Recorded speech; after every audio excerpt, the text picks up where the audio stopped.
Everybody's got excuses, but you got one life to live, one life to give, one moment, one opportunity. Boy, that's it, and it's all said and done. When the going gets tough and the tough gets going, you just go ahead and run. Cause opinions are like assholes, everybody has one. They're being constructive or they jealous of the outcome. It's not about the times you fail, it's about the times you got up.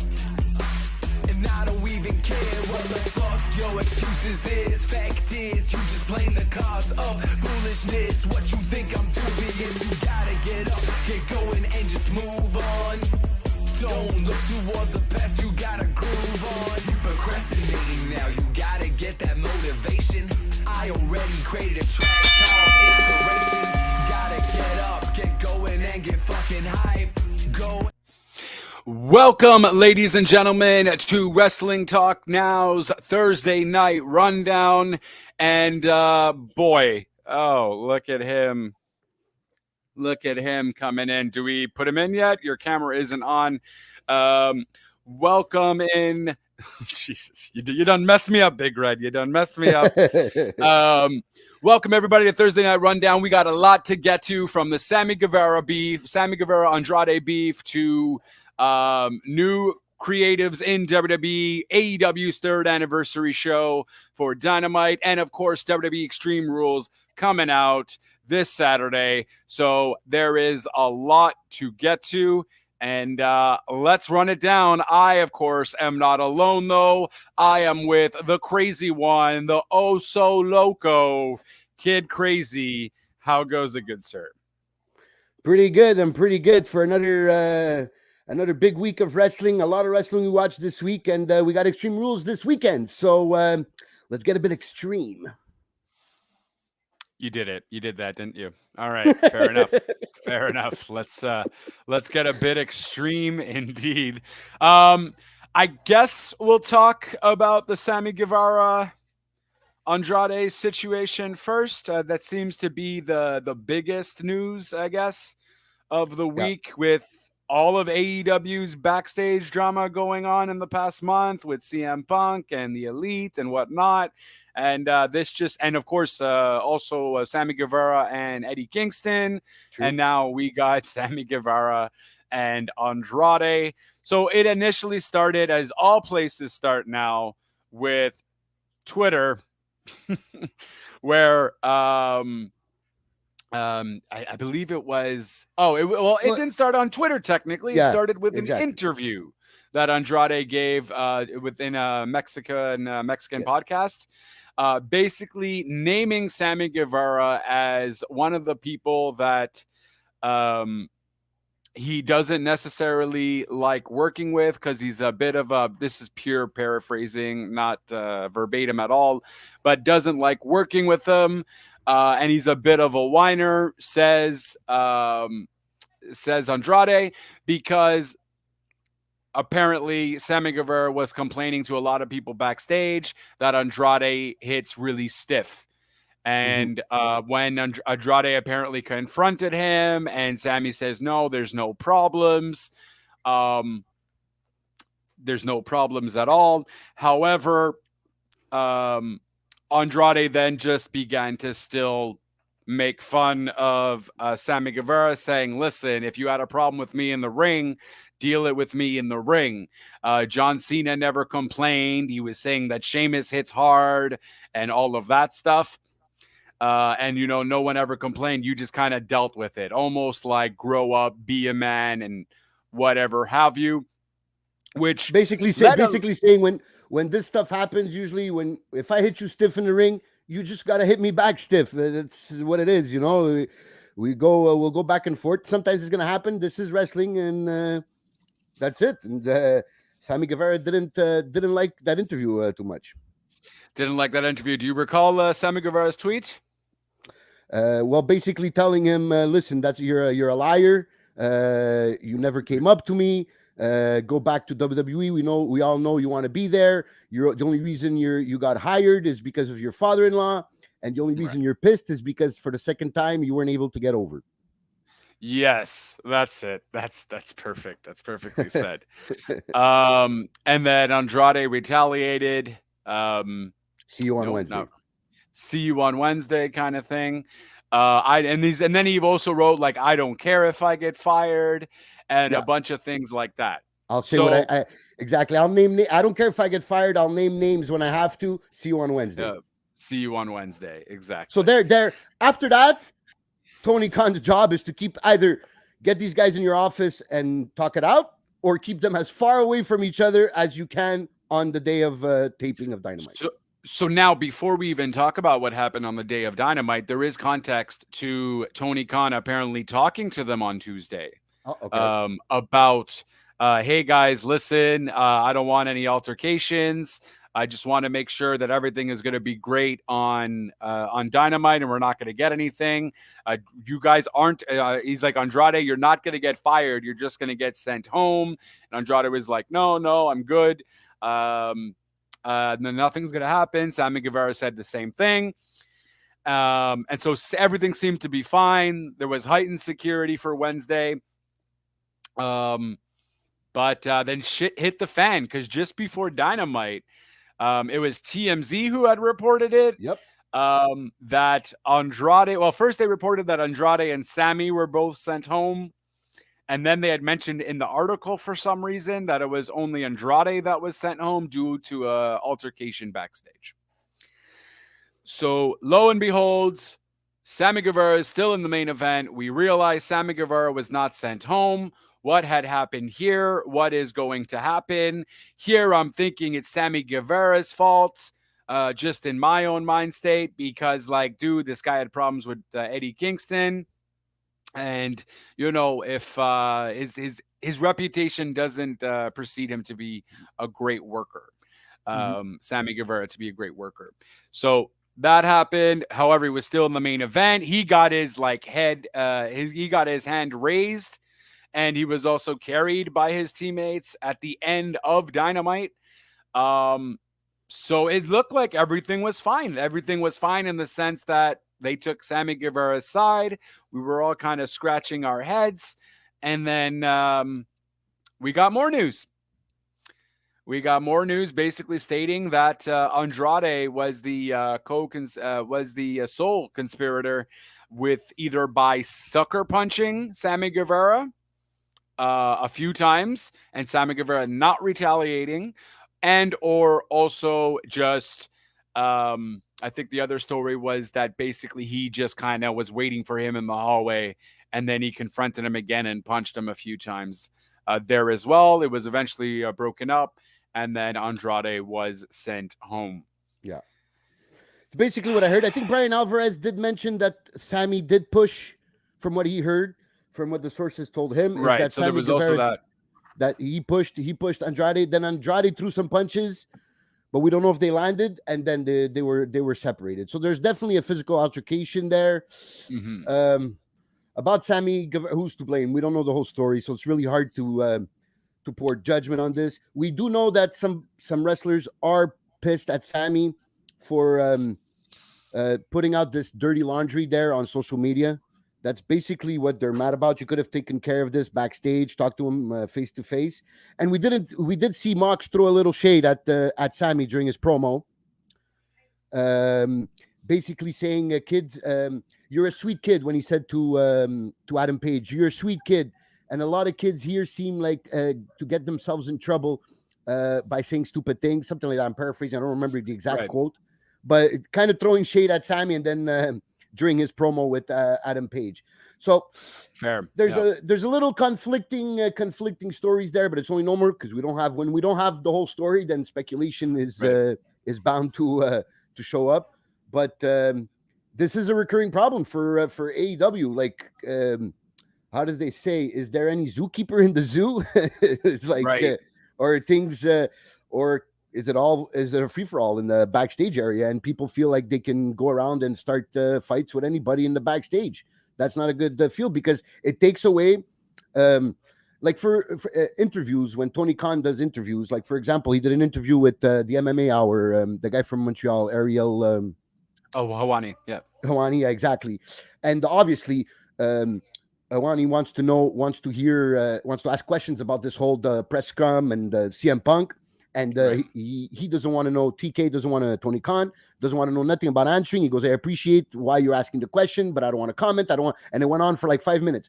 This what it takes away from Tony Khan promoting their show. You got a Battle of the Belts coming up. You got some things coming up. You want to promote your show. You want to promote some big fights. And all you Right. get asked all the time is about these backstage conflicts, and that hurts business. Right. Completely 100% agree with you. It hurts business. It really even took away to some extent of the 3rd anniversary show. Yeah. With all this drama going on, like that's the first thing we hear. And then Tony's comments, just Tony Khan has to just start shutting up, though. I get he's a promoter, but he had also then made a comment, I think, through some sort of interview saying that, like, you know what, if people don't really get or understand my booking, then they're really not into wrestling, or they just don't know what they're talking about. He's really coming off very egotistical. Yep. It's almost like he's Vince McMahon if he were running an E-Fed. You know what I mean? Like, you just like get everything. You just, I want these guys. I'm gonna, you know what I mean? But you're not properly running things at all. He seems a bit disorganized in hold his on. organization. There you go. There Big Red, now you're on. Jesus, 10 sorry. minutes waiting. Sorry, You didn't message. Why didn't you message on? He did Facebook? on the private on the chat here. Yeah, I just saw it now. I wasn't sure because you had your camera off, so I wasn't sure if you wanted to be on yet or whatever have you. No, because I'm using my phone, so that's why. Oh, okay. Got Big Red on the phone this week. Big Red on the phone. There you go. Big Red on the phone. So, what's your take on this Sammy Guevara? I forgot his and Andrade situation. It's just simply drama. It's becoming a soap opera. Oh yeah, and that's what wrestling is. Well, yeah, but the soap opera is more interesting right now than the actual wrestling that's happening in the square circle. Well, even if it isn't, it's taking up more spotlight than the wrestling in the ring. That's definitely, and it's disappointing for us fans, and especially people that I can only imagine the people that have been working so hard. Tony Khan's team around him, the people around him, working so hard to make this company as valuable as possible in the first 3 years that have since passed since the creation. Yeah, and it seems that these last 6 months, maybe a year, but 6 months for sure, have drawn this drama has taken away energy from and momentum from what they were trying to build with AEW. 100%. 100%. Yeah. Very, very on point. And I don't see how this helps Tony Khan at all. I don't think Tony Khan obviously expected for this much drama to happen. And I don't know. I think Tony Khan is too close and buddy with certain wrestlers. I did recently just see him at Sammy Guevara's wedding. He was all dancing with him and whatever. Like, I get it. You're cool. You're not buds with these people, bro. You're their boss. Start acting like it. You know, you almost got to be Vince McMahon-esque or Triple H in that sense. Triple H is close with them, but at the end of the day, business is business, and I'm doing what's good for business. But I also know how to run things. You know what I mean? Everyone's walking over Tony Khan. Yeah. But if I was Tony Khan, well, this is the way I see things, because now there's a lot of guys who don't want to be there, but he doesn't want to release them. I would just release them, because if you're somewhere that you're not happy, you just ruin the product for everyone else. I'm a little bit conflicted on that, because I do understand the business part of it. It's like, listen, you have signed contracts, just finish them off, and we sign contracts for a reason. But I do understand how sometimes you have people that don't want to be there, and then it might hurt the atmosphere, it might hurt the work environment. I understand all that, but I also understand the business part of it from that side of Tony Khan. I just think that I think it's affecting his capacity to run this company, and I think it might be even affecting him mentally, because you've seen how drained he's looked in these past few weeks in interviews. He looks fed up to answer questions. He doesn't want to answer questions. He's smoking something. Well, I don't know if he's smoking or taking Or anything. snorting. Yeah, because sometimes he does look a bit overexcited there. Let's just say it like that. So it's probably affecting his mental state too, having to deal with all this. And we can't forget he's running a soccer team. He's kind of running a football team also. Opa. Jeff, welcome. Hello, Jeff. So I can see how you this doing, might be guys? a bit overwhelming for him. But like Justin said, Triple H, yes, it seems like people like him. He's close with his guys, but they also respect his authority. And I think that's the problem here with Tony, is that some people do not respect his authority. And this is the problem because it's happening with top guys. And that's why it also gets a lot of buzz on the social media and in the media in general, because this is all with top guys. This is MJF. This is CM Punk. This is the Young Bucks and the Kenny Omega. This is okay. Eddie Kingston maybe is not the top guy, but he's probably higher in the middle tier. Sammy Guevara is a 3-time TNT champion. So this is a problem that's I wouldn't want to be in his shoes to deal with this. But at the same time, I think there's a foot you can put down in these situations, and you got to fix it real quick because I think it's hurting the product. But he doesn't have the foot to. He doesn't have the foot to do it.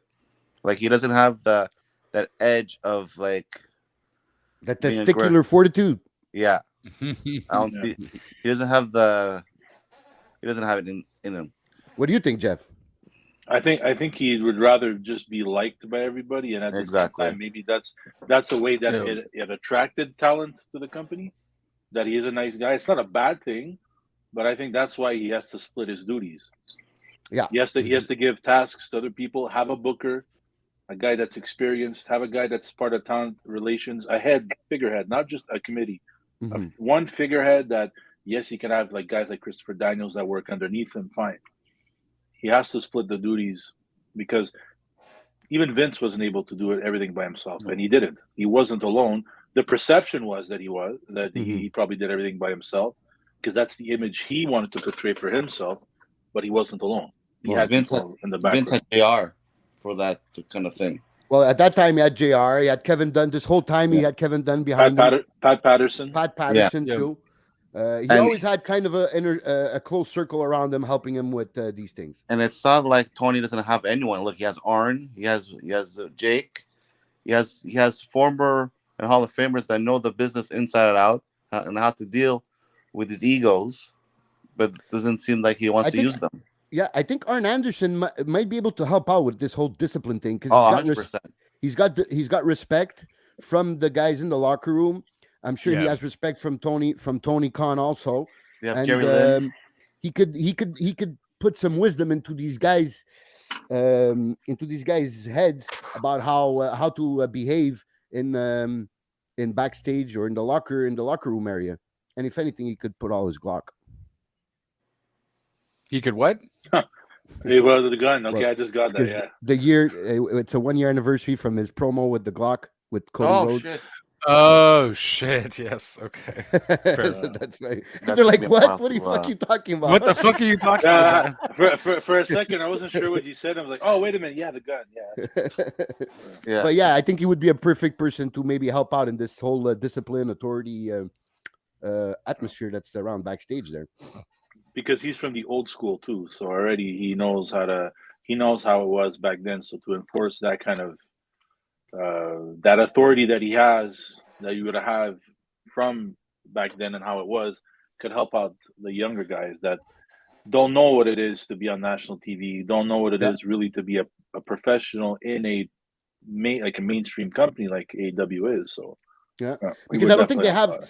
Do they have somebody in the locker room? I mean, talent. I mean, a wrestler that can be type of the Undertaker. And let me put it in context here. Like the Undertaker formed that the People's Court, Wrestler's Court, exactly. And they would deal with the internal problems like this. Jericho. Well, Jericho would fit for that. Yeah, and maybe even Omega to an extent, but Jericho is kind of your longest guy there. He's the one with the most. He has 30 years of experience. So But Yeah, I true. think that's why, and this is two things that we have shitted on WWE for, but now You maybe shitted. we kind of understand. Yes, we've shat all over them on it. Okay. Complete. No. So one, this is why maybe Vince does he doesn't sign contracts for his wrestlers. He makes them as subcontractors. So, and he only guarantees them a certain amount a year, and that's kind of it. No, not And we were anymore. always, no, what do you mean not Not anymore? anymore. Well, it's guaranteed money now.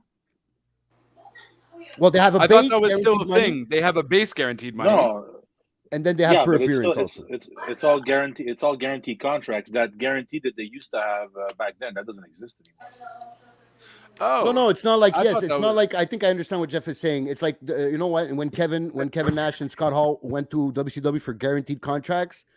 Well, now WWE does have a guaranteed contract where you're guaranteed to money no matter what happens. But I think they get more money, or they still have like a scale based appearance right. payout also. So Right, but AEW doesn't have that. AEW is just, I think, guaranteed money. This is it. Boom, boom, boom, no matter what happens. Whereas WWE can still fire you and you would get the minimum based appearance amount, and then that's it. Yeah. So I think that's kind of maybe, again, I don't know. I'm not in the contract signings, obviously. But I think maybe that where it differentiates from AEW to WWE. But also the wrestlers court thing, I think, is something that maybe does help a lot in WWE. You know what I mean? It does. This whole Sammy Guevara Andrade thing could have easily have been put through like a wrestlers court sort of ordeal, and then all the wrestlers are there and they make their judgments or their calls or whatever have you. I think that's maybe what makes all this aggression kind of at ease a bit for stuff like the wrestlers court and things like that, because they've been doing it for God knows how long, you know. So maybe bringing something like that into AEW would be worthwhile. But it's a wrestlers thing. So. Yeah, if they had someone, like, go back to the point you made earlier, if they had someone that put their foot down, you don't need wrestlers court. They did it back then because you had so many egos in WWE, so many, way more than there are in AEW. Yeah. If you had a guy that put things straight, no, this is the way it is. You don't like it, there's the door. WWE wasn't like that. So they decided to have this wrestlers court because there was too many egos. You almost had no choice but to have one. You know, so is it needed in AEW? I don't think so. I think the guys there are smart enough to follow direction. You just need you need that person to give direction. And right now it doesn't seem like Tony's that guy, because I think he would rather, you know, be liked than somewhat hated. Or do we think that Tony Khan likes this, what we're doing right now, like, and what the internet and social media world is doing? Like, I think so. Talking about this, because I think he puts fuel on the fire by not addressing this publicly. Like, talk about it. Like, say what you mean, or say that you weren't happy. Say these things shouldn't be happening. Instead, he just. I think he does that as at a legality standpoint. He doesn't want anybody to take his words in any way, shape, or form. And he just says no comment, no comment, no comment, no comment. I'll let the internet say what they will. At the end of the day, you're talking about my company. You're talking about me. You're going to mention Dynamite. You're probably going to mention Rampage. You're going to mention all my wrestlers. So at the end of the day, I still think he likes.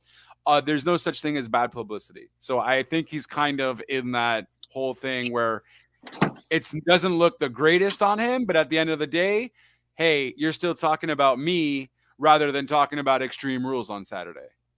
You know what I mean? And that's a pay-per-view. You're still bringing the attention to me and all that. So because let's say, just for an example, let's say for Tony Khan on the MMA Hour with Ariel Helwani, he starts off by saying, Ariel says, "What was going through your mind at the press conference on Labor Day? I mean, I was trying to watch you as Punk, who I know quite well, was saying what he had to say. I was dying to know what was happening in your mind at the moment as all was unfolding. Could you share any of that with us?" Tony Khan answers, "I cannot share any of that with you, but I understand why you asked.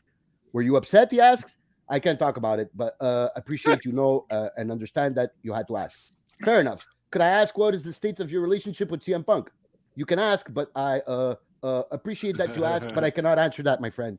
And then what? And then it goes on for like another 2 minutes. Okay, fair enough. Could I ask what's the state of his relationship with AEW then?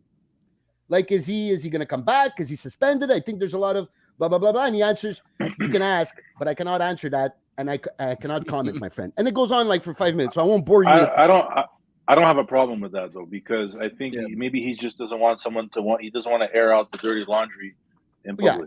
Well, yeah, that makes sense. And also the whole, like Justin said, the whole legal part of it, because especially in this CM Punk thing, I think they're still under investigation, internal investigation. There might still be some lawsuits in the process here. So I understand the whole legal part of it. I'm just questioning if sometimes you just got to address something to try to put some closure to it, instead of just letting the internet speculate and speculate and speculate, and this thing grows and grows and grows. That's where I don't know how he would address that in that way. I'm like, but why do you want it to close? Why would you want it to come at it at wit's end? Why would you want it to go anywhere? At the end of the day, you're still talking about his company. You're still going to bring him up every week. You're still not getting the answers you want. We're still at that cliffhanger, right? But, what's going to happen? So at the end of the day, why is he going to just nip it? He knows it's social media. Social media is going to talk. He doesn't have to say anything. The dirt sheets are going to try to get from whatever sources, and it's still going to be brought up. So, what are you going to do? You're still going to talk about Dynamite, Battle of the Belts, what's going to happen at Revolution? Are we going to see, not Revolution, what's the next one? Full Gear? Full Gear? But what's going to happen at Full Gear? Are we going to see CM Punk come back? Are we going to see, you know what I mean? So it doesn't do anything for him to just nip it in the butt. At least not back then, like in the 90s and maybe early 2000s. Okay, it was a thing.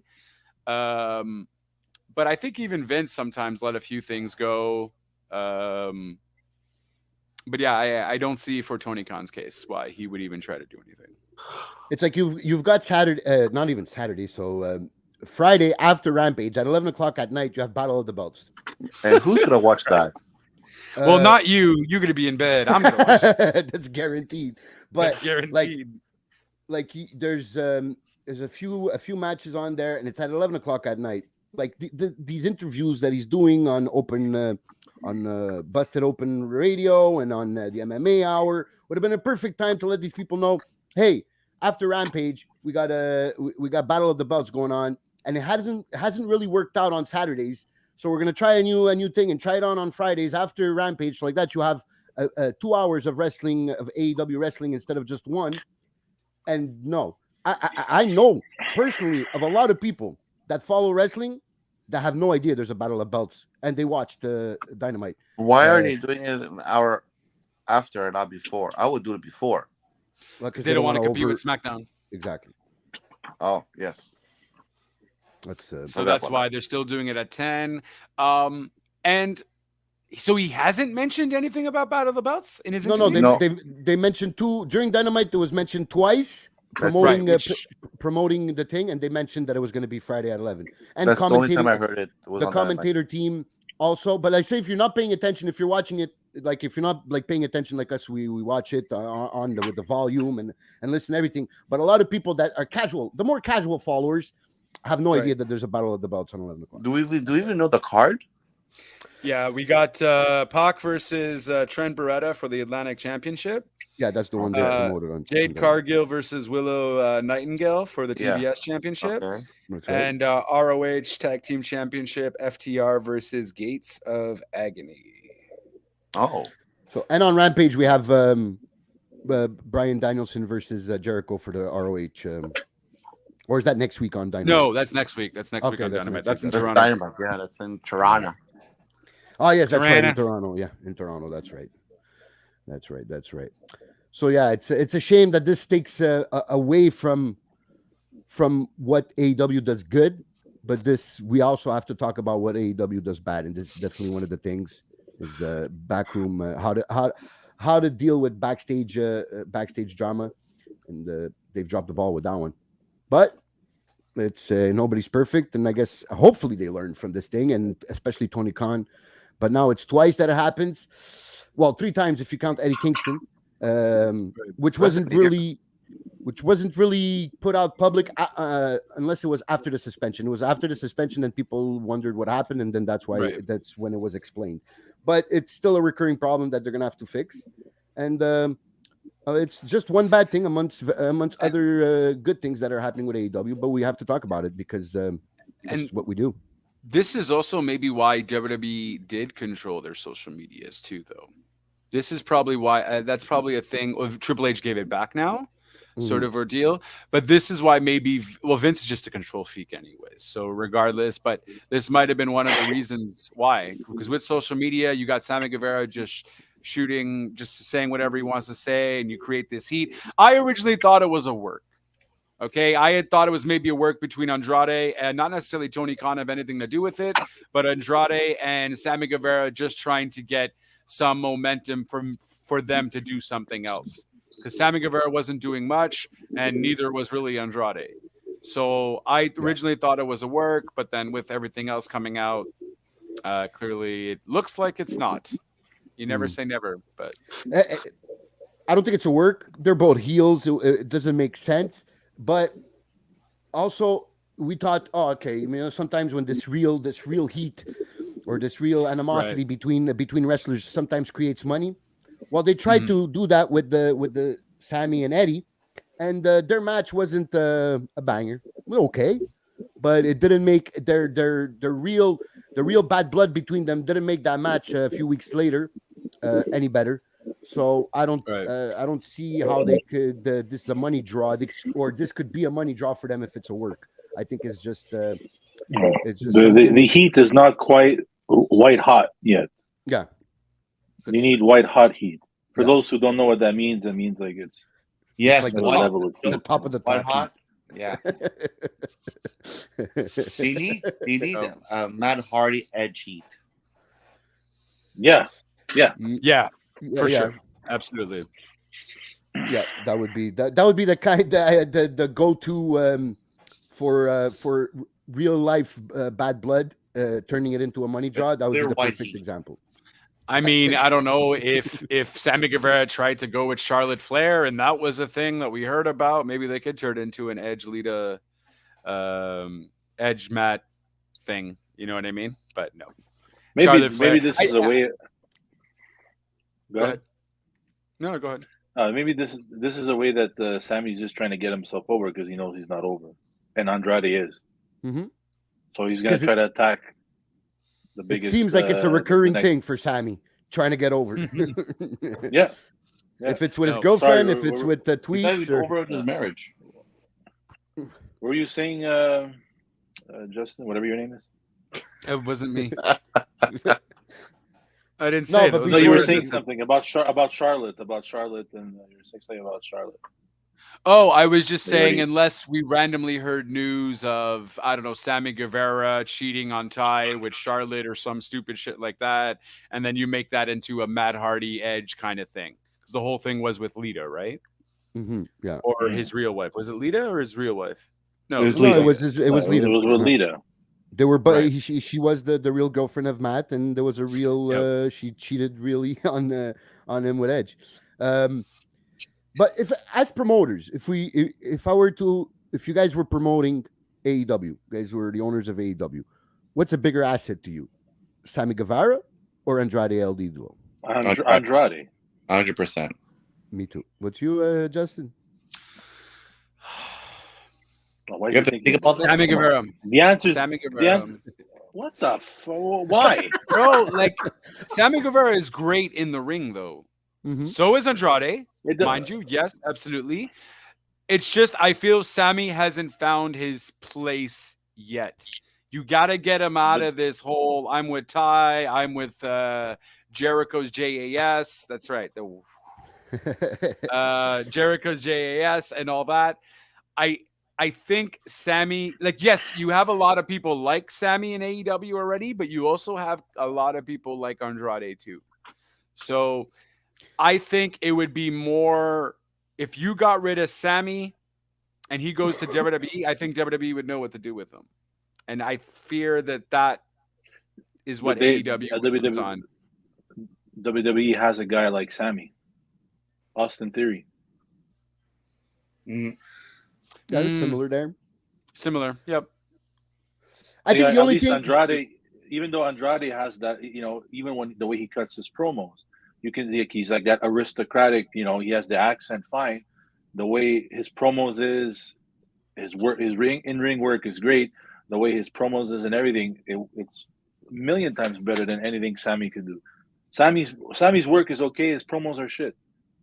So Definitely, His you promos have aren't one guy that that great. does That's valid. you have one guy that does two aspects of what's most important about a wrestler really good, and you have one that's pretty like good enough in the ring, and his promos are crappy. So that's why, for me, Andrade's I think the only no thing doubt. that Sammy has going for him in this, if we are to compare both guys, I think it's the age factor, and we don't know what Sammy's ceiling is. That would be the more of, if I were to weigh the pros and cons. On the pros on his side was that he's young and that he is so talented in the ring. Can he improve the other aspects that we need him to improve to become a top star? Sammy, But Who's a better wrestler though? Andrade or Andrade. Sammy? Andrade. I think Andrade's better Andrade? worker. I think Andrade's a better worker. Yeah, better worker, but I think Sammy's more athletic. Yeah, I think that's a fair statement to I say. think Like when Sammy yeah. when Sammy's on his game, like, I'm sorry, but and I've been bashing Sammy because I think if I were to choose a side in this whole thing, obviously not knowing the specifics Full of story. it, I have a tendency to go towards Andrade. But that being said, Sammy was on fire last night. Oh, amazing. I think that's one of his best match performances, was maybe great. top three performances since he's in AEW. I think he had a chip on his shoulder when he came to the ring. He wanted to prove something, and he put on a great match. And I think to say he carried the match is a bit too much, but I think he was on fire yesterday. So I think there's potential, and we don't know what the ceiling is, but I know what I get with Andrade: a good worker, has the charisma, can pull off a promo, even though he can't speak English for shit. And He's a lot better now, though. Yeah. Compared to when he was in WWE, he's a lot better. Yeah. He is a lot better. But I would still pick Andrade because I think I could, as a booker, as a promoter, I think I could get more from Andrade than I can from Sammy. But that's just me. But like record speaks for itself. As of what Kid Crazy was saying, with age-wise, Sammy could be young, but the way he wrestles with all his high moves and whatever you want to call it, who knows how long his career would be. With Andrade, you have someone that is more in ring and could be one day at the face of a company. I don't see Sammy as a face of a company. Yeah, I agree with that because Sammy is all about the high spot. Exactly. Andrade could pull off the high spot despite him being twice the size as Sammy. He could do that because he has that training, that Mexico mentality. And when Sammy, it's about storytelling. I totally agree there. And when Sammy says that he's just pissed off because for the second time he wasn't able to get over, we have to remember Andrade in NXT. Andrade was a hell of a good champion in NXT. Over. Yeah. So booking didn't go his way on the main. Sammy roster. never watched NXT though, so you gotta give him that. So maybe you'd probably give him that. He wasn't one of the 500,000 Sammy has to people keep his watching tongue NXT. in his mouth. Right.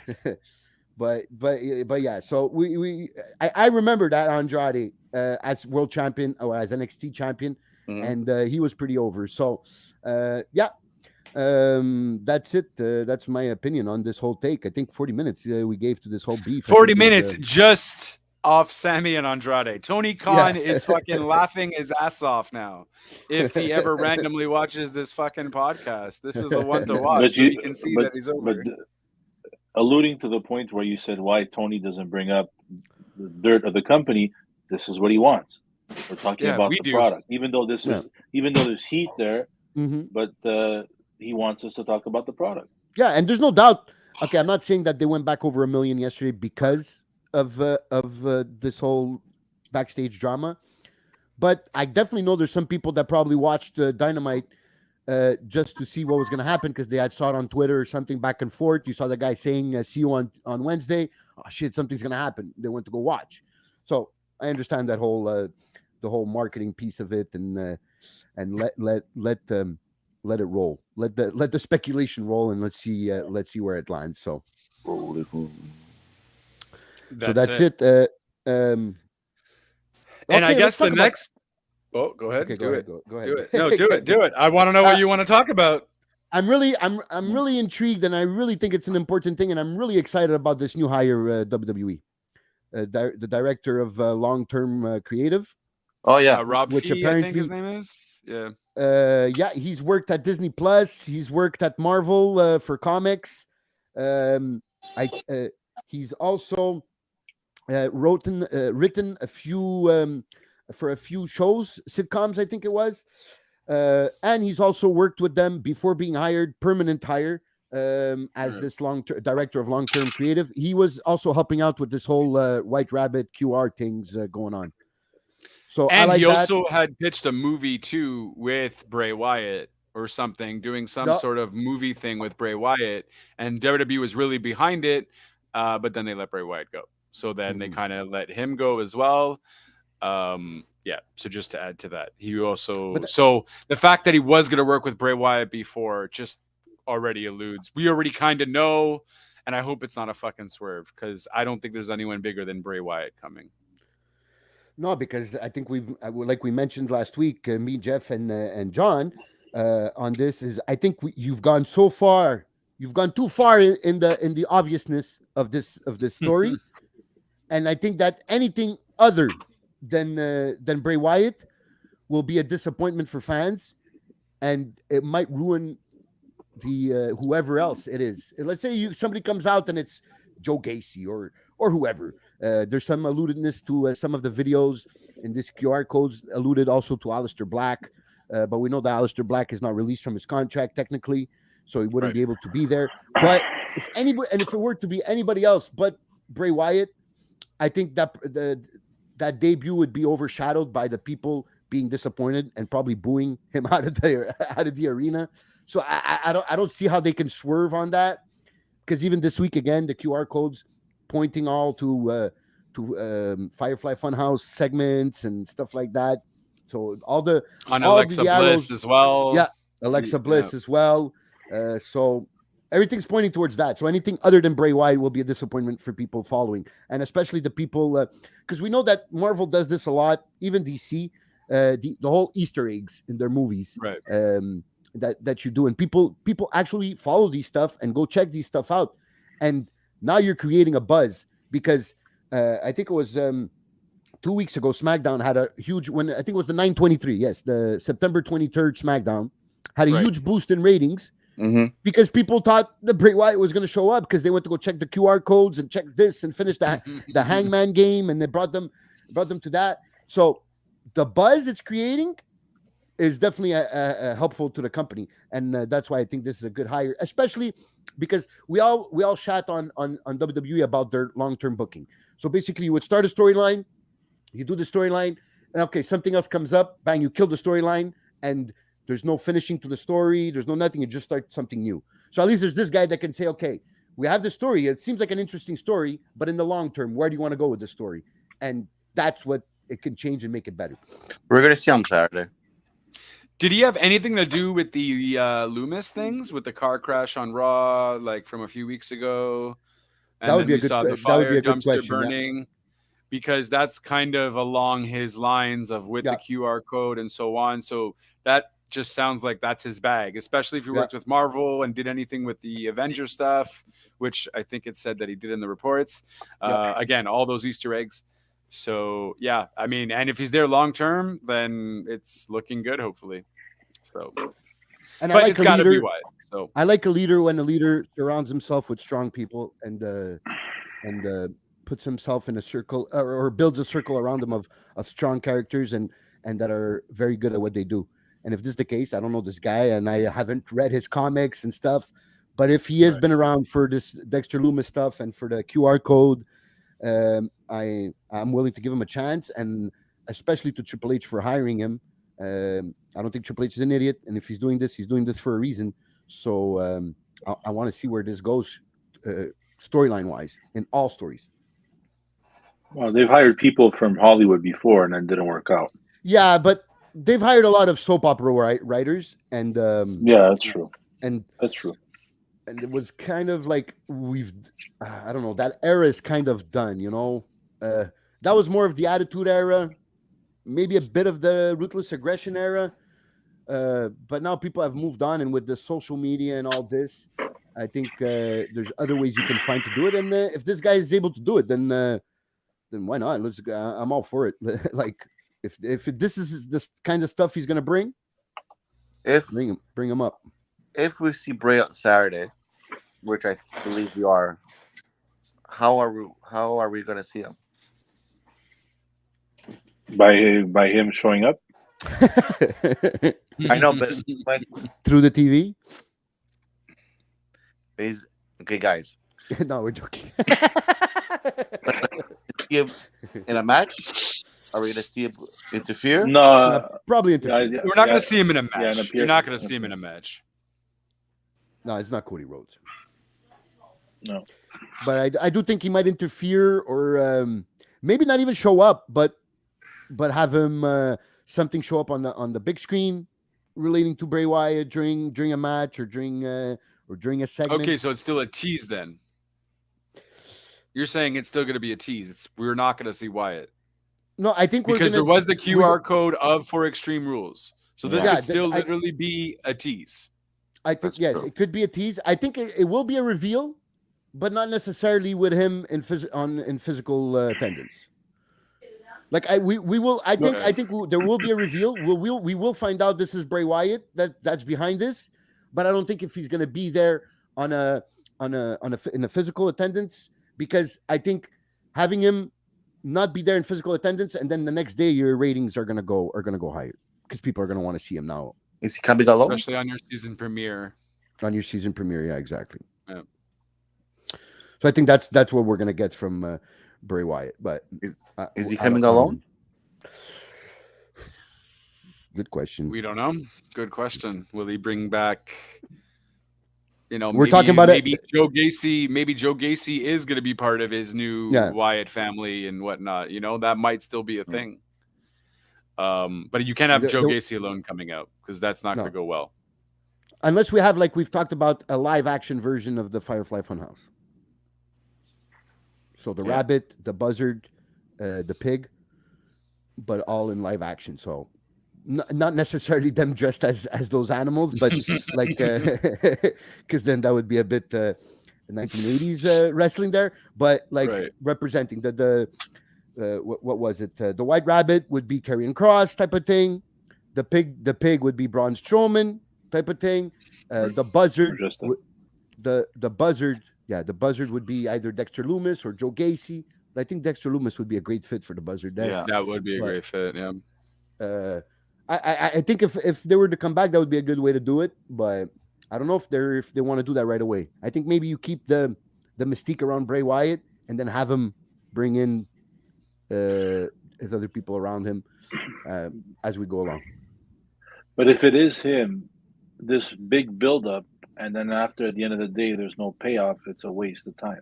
Because I think this is his last hurrah if they bring him back. Because how many times are you going to repackage this guy? Yeah, I agree. Nothing against him. I'm not saying he's bad, but it's like how many times are you going to repackage this character in hopes he gets over, regardless of who's in charge? At the end of the day, Triple H could have been in charge before, and if the crowd didn't connect with him long term, then. But I think he was over as the first. He was over though. As the eater of worlds. The eater of worlds. I think he was over. I think booking fucked him up, and then they tried to repackage him where they shouldn't have. I think the Fiend fucked him up. Well, the Fiend was I think that was due to the booking though too. Yeah. At the same time, like I think a lot of Wyatt's issues were due to the booking aspect. People loved his characters, whether it be the Swamp Wyatt or the Fiend. People like the Fiend, but then again, they kind of booked themselves into a wall because you're making this guy all super powerful, and then you just don't know what to do with him. That obviously the Seth Rollins Hell in the Cell thing that hurt a lot. Booked horribly wrong, and then that's what completely fucked up the Fiend. Yeah. So I think a lot of it had to do with the booking. Vince obviously was in control of the booking for the most part, and we'll see. This is his last hurrah, and here's to hoping because Trips would give him a lot of more creative control than Vince did. So maybe that would help Wyatt or Rotunda do what he wants to actually do with these characters. Trips did address this in a recent interview. He said probably one of the most creative persons he's ever met, but a big clusterfuck. So if there's nobody to, no, he didn't say clusterfuck, but I'm paraphrasing. But just imagining Triple's voice saying that. A big clusterfuck. But what he's saying is basically so creative, but he needs somebody there around him. He needs someone to control him, to keep him inside the circle, kind of thing. Control the boundaries there. So it looks like it's Triple H saying, yeah, it didn't work because of the way they took care of him before. I know how to take care of him. I've took care of him before in the in NXT, and I can do it again. So let's see where this goes from here. And I'll trust him, but I definitely agree with both you guys that this is, considering how his career has gone so far, this might be his last hurrah in getting over to the way we expect him to get over. Because if it doesn't, I don't see how that could happen in WWE, and again with another repackage or with another way to try to get him over. It's going to be hard. Yeah. Well, he said everything we needed to say there. So, what else do we got? Was there any other crazy news before we head to Extreme Rules? Oh, well, the new commentary team, I guess. Oh, yes, that's right. I guess would be a good place to go. So season premiere, WWE just announced, or I think it was covered by Variety or something first, announced that there will be a new commentary team for all Raw, SmackDown, and NXT, as well as a new duo for the pay-per-views. And it's all going for duo commentaries. So Raw's commentary team will be Kevin Patrick and Corey Graves. That's going to be hard to watch, man. Listen, sorry. For Kevin Patrick? For both. Do you not like Corey Graves? Well, you're just a hater on Corey Graves. I don't know why. Where's Kevin Patrick from? I don't know. He's from, he did the backstage. Okay, he was doing backstage interviews. And he did a bit of NXT UK. Oh, okay. All right. Okay, so I definitely prefer two guys. That's why I haven't heard much. But I definitely prefer two team commentators than three. It gets too much going on. I like the one heel, one face, and you go back and forth. At least Saxton is not going to be on camera a lot, so we're good about that. Well, Saxton was okay. It was kind of goofy, but it kind of worked because all the commentators picked on him. But now Saxton is going towards a backstage interviewer role. And so is Kathy Kelly. Was that her name? Yeah, she's back. Oh. She's back. Yeah. So that's a good thing. I don't recall her stuff. I think she was mostly on NXT, correct? Yeah, I think she was a host of The Bump also. She was on Raw. Oh, she was a host of Bump. Okay. She was on Raw too? Okay. Yeah. That's fair. The only backstage interviewer I care about is Renee. All right. SmackDown's duo, you got Michael Cole and Wade Barrett. That's fucking interesting. Another one of Big Red's favorite guys. I actually I'm since Triple H is on the lead. I'm afraid I have some bad news. Oh God. Oh God! Please tell me he doesn't bring that back. He won't. He's a commentator. He's good now. Well, he might bring it. He might. That's fair. And then NXT, we got Vic Joseph and Booker T. I mean, that I'm interested. Who's that face? Why the fuck are you bringing in Booker T for NXT? Quack quack, man. Oh, I better not hear that quacky docky, whatever the fuck that thing he does, or whatever the fuck he does. Yeah, on his pre-shows. He's still gonna do it. He's definitely not. I hope he doesn't do it. But I just don't get why T. for NXT. I didn't mind him on Raw or SmackDown. But I'm not, I just don't get why NXT. I guess he lives in Florida. I don't know. Yeah, that I probably. No, he's in Texas, He isn't he? He doesn't want He's to in travel. Texas. Yeah. Oh yeah, he's in Yeah, but Texas. he's in Houston. Texas. That's right. Yeah. That's right. And I guess this is no surprise to anybody. Jimmy Smith is fired or was let go of the company. He was, of course, on Raw, and he was not. He so got good. let go, or he left. I don't know. There's reports saying that he got let go, and then he wrote on his Twitter that he left. So, or his contract was done. I think maybe it was like a year contract or something. So it's the third company he leaves in a year and a half. That's interesting. Yeah. So UFC And Bellator. mhm. Mm.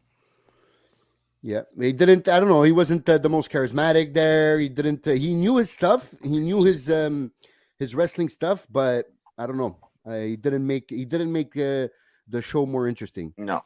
So, I'm okay. the what they have now not gonna do anything either. Well, Corey Graves is okay. Corey Graves is great. Yeah, he ain't no Pat McAfee, but we can't expect everybody to be Pat McAfee here. No. And Pat McAfee is expecting to return after he does football, his ESPN thing. Yeah. Yeah. So depending where, I guess maybe he'll go on Raw, and they'll redo the 3-man commentating team. I don't know if they will, because I don't think he wants to. I think he prefers SmackDown because it's Friday. Then he finished doing his podcast all week. Then he flies to wherever he needs to fly on Friday night. And it's kind of like going out type of thing. It's just at least everything is done. Okay. Instead of flying to wherever he needs to fly from Raw and then flying back to Indianapolis to do the podcast the next day. I don't know, but I don't think that would be something But he'd be done. He'd be done for the rest of the week, though, at the same time. So does the podcast, he flies, at least it's done for the rest of the week. He just maybe has to worry about for the pay-per-views or whatever, but that might not be that bad. No, and he can always postpone his podcast for pre-record it too at the same time. Yeah, it's been done before. Yeah, is it coincidence that WWE hired someone from Disney, and then one of their guys goes and work for ESPN? You think there's an underline there? Who works for Disney? Buyer, perhaps. Well, definitely is. ESPN belongs to Disney. Yeah. Oh. There's definitely a correlation there. I don't. Wait, so you're thinking WWE and Disney have like some sort of new deal cooking instead of NBC? We've been talking about a potential. We've said it for a while now. Potential buyer for WWE. I wouldn't be surprised if Disney buys it. To be honest with you. And the TV contract's coming up soon. So maybe it's not that soon though. It's like 2 years still. No, it's for 2-3 years. If I'm not mistaken, the 1 year difference, I think, with NBC, with Viacom and Fox. I think Fox was signed after, and I think was a 4-year deal. And I'm not 100% sure. And I think Viacom was or NBC Universal was a 5-year deal. So I'm not pretty sure, but it felt weird that even Michael Cole announcing it on SmackDown, saying that Pat McAfee was going to oblige to his football duties. He never mentioned ESPN because they're on Fox, and Fox too has college football. So you don't want to promote your opponent there. So I don't know. I definitely like Pat McAfee, and I want to see him back as soon as possible. I think he's a huge asset for. He's the best. WWE. He's the best one there. Yeah, but modern time. If Disney opens up the checkbook, there's no reason for him to want to leave, unless he has a deal with WWE, a long-term thing. But he just signed a multi-year deal. Yeah, 3 or 4 years. I did. But there was probably a clause there that would permit him to do his stuff on the side like he's doing now. There's probably a clause saying if he gets offered something about football or something, then he's allowed to go do it. And they probably suspend his WWE contract in the meanwhile. Because if they suspend the contract when you get hurt and you're staying home, I can't see how they won't suspend the contract when you're going to go work for somebody else. Well, maybe he got it into his claws though, too, at the same time. Who knows? I mean, the guy Pat McAfee, I think, has the most relaxed relationship with the higher ups. I would say with the company, he's been good with everybody. Everybody likes him. It's because the guy just does what he wants to do and he doesn't give a fuck. He doesn't need WWE. You know what I mean? But because he's so good with commentating, and some might say his wrestling is also good as well, although he did fuck up at WrestleMania. You know, and that's what works for him. He doesn't give a shit because this guy already has other multi-million-dollar deals aside from wrestling. So, you know, he's not expendable. Yeah, that's true. That's true. He definitely has leverage there, and no doubt. Definitely has leverage for sure. Yep. So, do we have any other breaking news other than commentating? I think that's about it. That's about it. Well, that wrestler there, Tough Enough. Oh, passed away. Yes. What was her name? Sarah. Sarah. Yes. The Tough Enough winner passed away. We don't have too much information on that, but we just found out today. So there, rest in peace. Also, Antonio Inoki, rest in peace. Yep. Definitely a legend. Definitely did maybe not as much as Vince, but pretty close to for the business as Vince. Well, in Japan, I would say. In Japan, he's the Vince McMahon of Japan. There's no doubt about that. Yeah. No, he's Jesus in Japan. Yeah. He's the founder of the crowd wrestling. No, he is. He founded New Japan, first of all. He founded New Japan. I think he had something to do with Pure also at the beginning. Yeah. So his New Year's Eve shows were legendary, and New Year's Eve shows in Japan are massive TV ratings.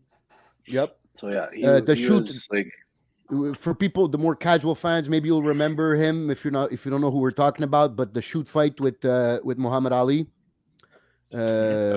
That's basically for people outside of the hardcore wrestling fans. You'll probably know him from that, which was a funny story. I heard that on the podcast today, listening to about that, where they couldn't get to an agreement on who was going to be over in that fight, who was going to get over on that fight.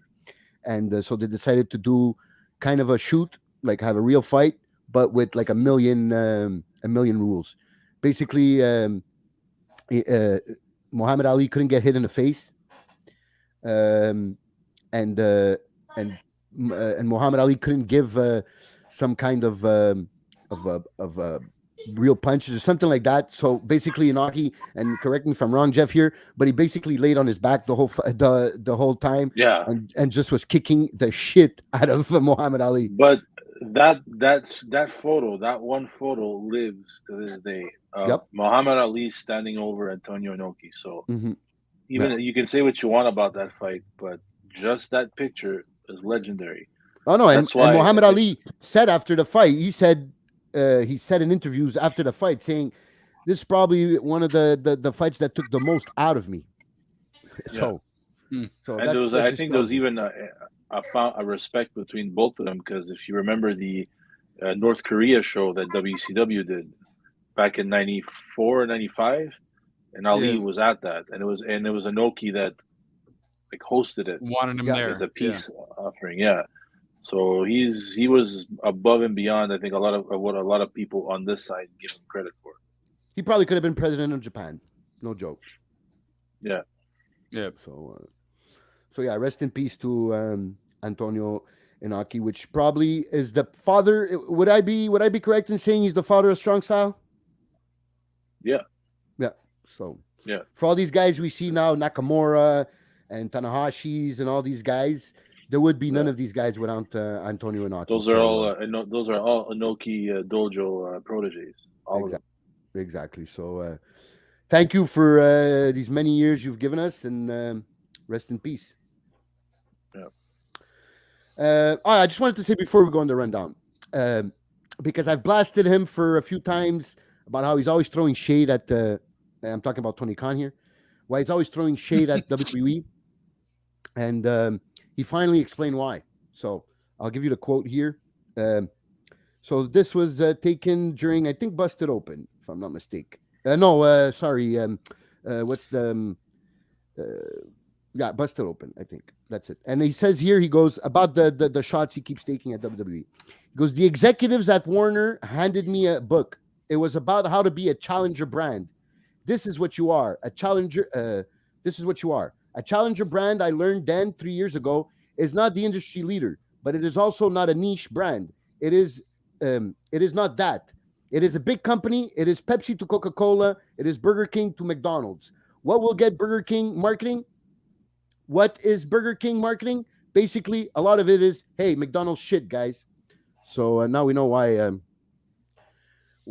Tony Khan. So he was thinking in a business aspect. It wasn't because he's salty. He was just more thinking of like, he was just thinking about the business side of things. Basically, saying but I mean, it's still a bit petty though, too. Because how many times does Burger King really go after McDonald's? You have subtle commercial hints once in a while, but it's not every week.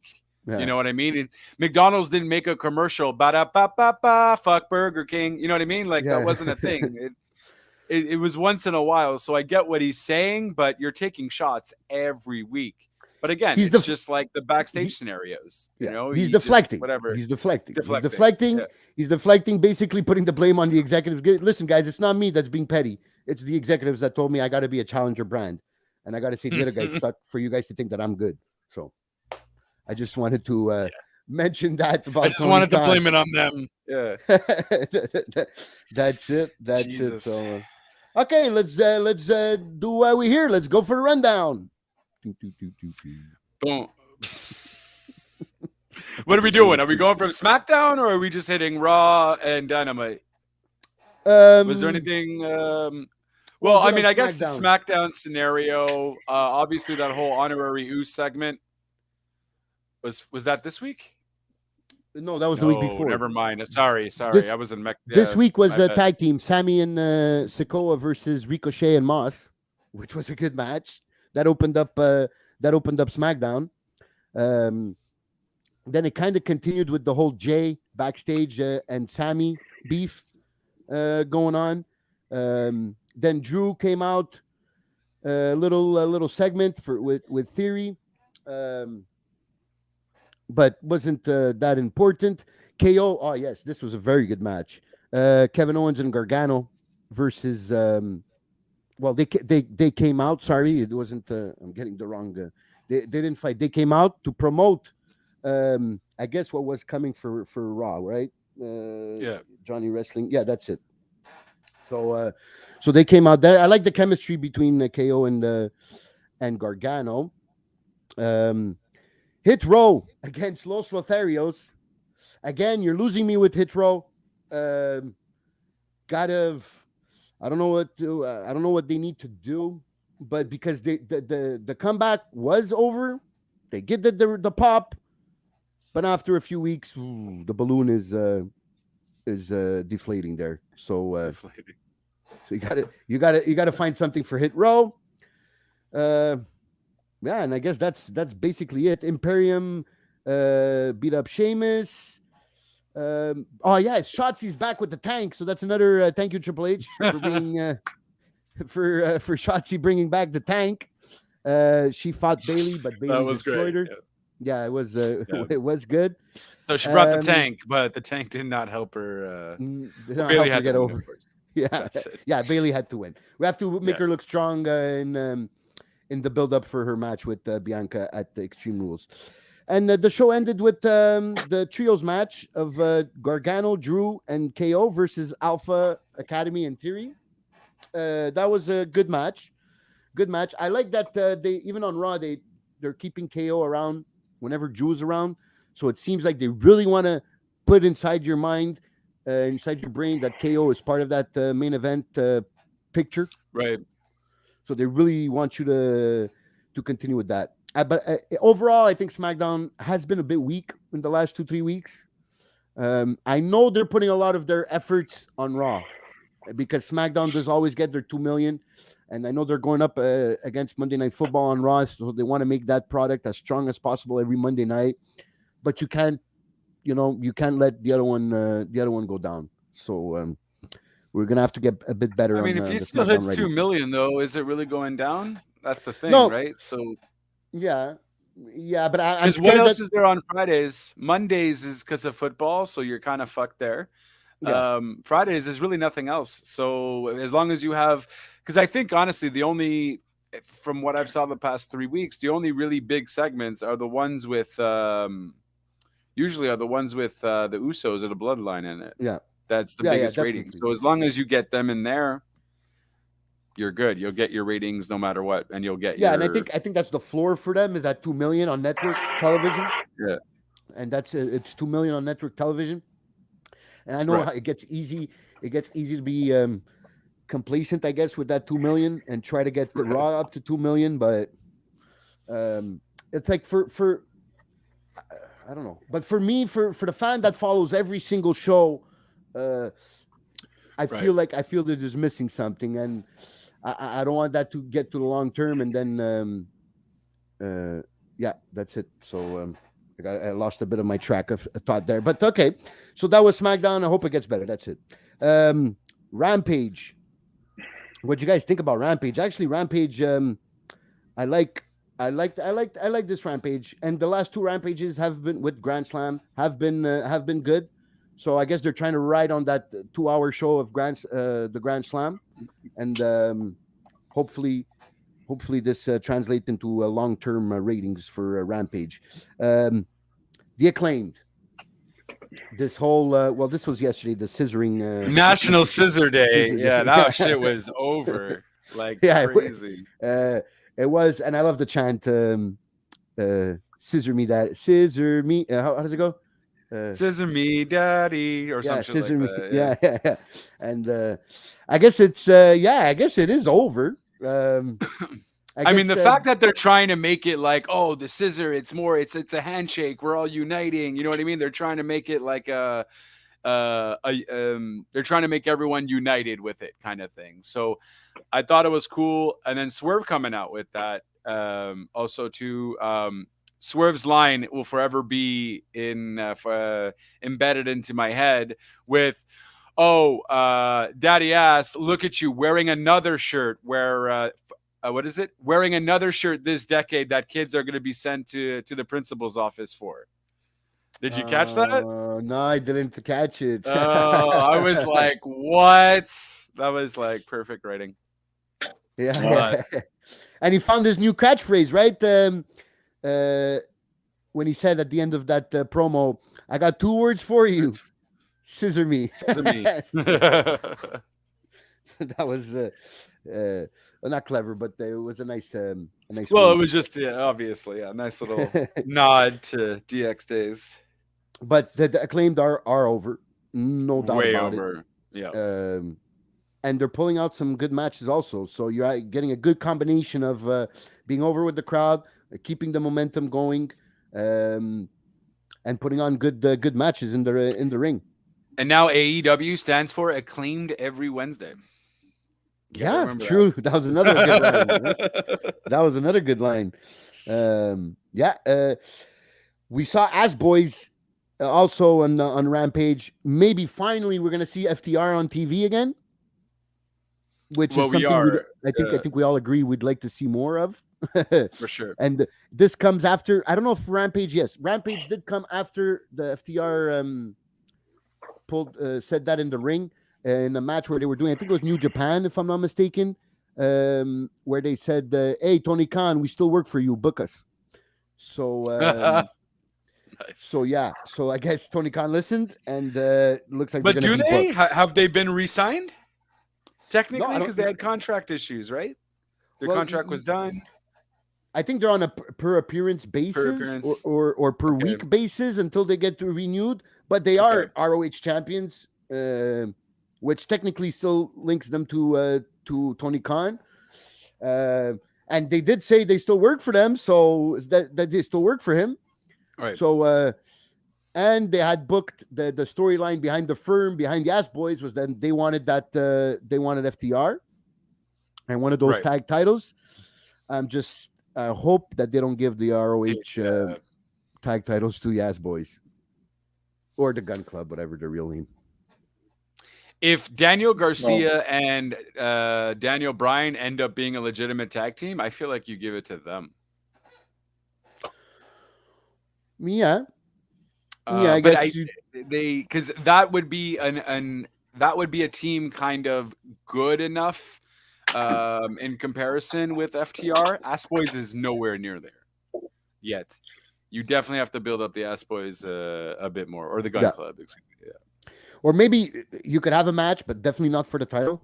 And then surprise us. Like make Gun Club have a great match with FTR, and I think FTR can carry the Gun Club into having a very good wrestling match, and then have the people like, oh, they're not that bad, and then work from there, because they're not credible yet to be in that conversation, in any tag team conversation with the champions. Right. So I think that's where we are. What's his name? Dolph Ziggler's brother. It's Ryan. His name. Ryan Nemeth. Yeah, Ryan Nemeth. So he comes out on Rampage. Like these guys, they have to work. So that's something else AEW has to work on. Is how to put together your off TV shows and your national TV shows, because a lot of people that watch Dynamite or Rampage, they know who Ryan Nemeth is, but they don't know what he's been doing on Elevation and on Dark. So you come out having him have a promo and just Hook coming out and just choking him out. So I don't see where the point of that segment was at all. It's not like they named that they had a match on Wednesday and they haven't. Did they do something with that with Elevation though? Like you were saying. That's what I don't know. I don't know. Oh, okay. I would have to check the Elevation results or the dark results, but like I felt like that was useless. Unless they had it was to promo maybe an Elevation, a Dark Elevation, or a Dark match that they're gonna have. Then okay, maybe. Then because I've said that was a way to do it, to elevate the ratings of those matches on YouTube, of those shows on YouTube, would be a good way to promote them on your national TV programs. So I'm not going to shit on them for that, but it's just watching it without knowing what's happening on those other shows, it felt useless. Maybe then tell them, because they didn't say anything. Exactly. They didn't say anything on Rampage at all about it. At all. So I don't know if it had, find out on Dark Elevation what's going to happen. You know what I mean? Like do a little something, cross promote, because it's exactly that's. I mean, they're still getting good views technically on YouTube, but I mean, you know, you could get more if you just. But it's like what, like 10%? Yeah, exactly. So it's about like 10% of people watching Dynamite watch the show. So it's really the hardcore niche AEW fan that really will watch that. So you still have 900,000 people that have no idea what's going on with that segment. So I found that something to work with there. A video package of Mox and Adam Page then followed. I think that match could be good. I think we're gonna like that match. I think they're two good workers. And I like how they're building that up too with Mox's promo with him on Dynamite. Yep. You know, we've always been circling around each other, but we never got to fight. We're the last two kind of that haven't fought each other. Mox, I don't know. I don't know if he's always been this good at promos or it's just a recent thing. But he can fucking do a really good promo. Like, always interested in what this guy's saying now. I felt like I didn't feel that before. Yeah, even before, even when he was, I think they were even better. Well, maybe not as they are now, but I think they were definitely better than his Dean Ambrose days when he was in CZW and those other independents. He used to pull some crazy ass promos there. I suggest people that haven't watched them to go find them on YouTube. Just write John Moxley promos indies, and you'll see them. You'll probably see them all. I think he had lost it he still had it as the Shield, because at one point at the beginning of the Shield, he was kind of the leader and he was the one with the mic most of the time. But then as the singles stuff came, he lost a bit of that. He still had a bit in him, but it felt like he was still the lunatic, controlled. But it was never controlled. Exactly. So and now he's really got that freedom, and with the practice of being there 2 years and a half, almost 3 years. And now he's just getting better and better at it. It's like coming back to him full spin, and it's like coming easily for him. And I don't know if it has anything to do with his head being clear in the last year, but you also see that different crispiness into his promos, and I'm definitely enjoying Mox promos in the last few months. What else? Rouge, which was right after finally signing a permanent deal with AEW because he was on an appearance basis against Johnny Hungy. That was a good match. I'm not John Silver's biggest fan, but I enjoyed the match. I just don't know if he could main event if he's main event caliber for a national TV. I just want to see more of him wrestling because I kind of keep forgetting how good he is in the ring. Because every time you do see a match with Silver, it's fucking fantastic. The only problem is you see him maybe wrestle, unless, I don't know, he wrestles on Darker Elevation, then I don't know. But you see him really wrestle on TV maybe like once or twice a month. If that. Very rare. So very, you see very him a lot rare. on Being the Elite when it was on every week. Right. I think that's gone now. You do see him.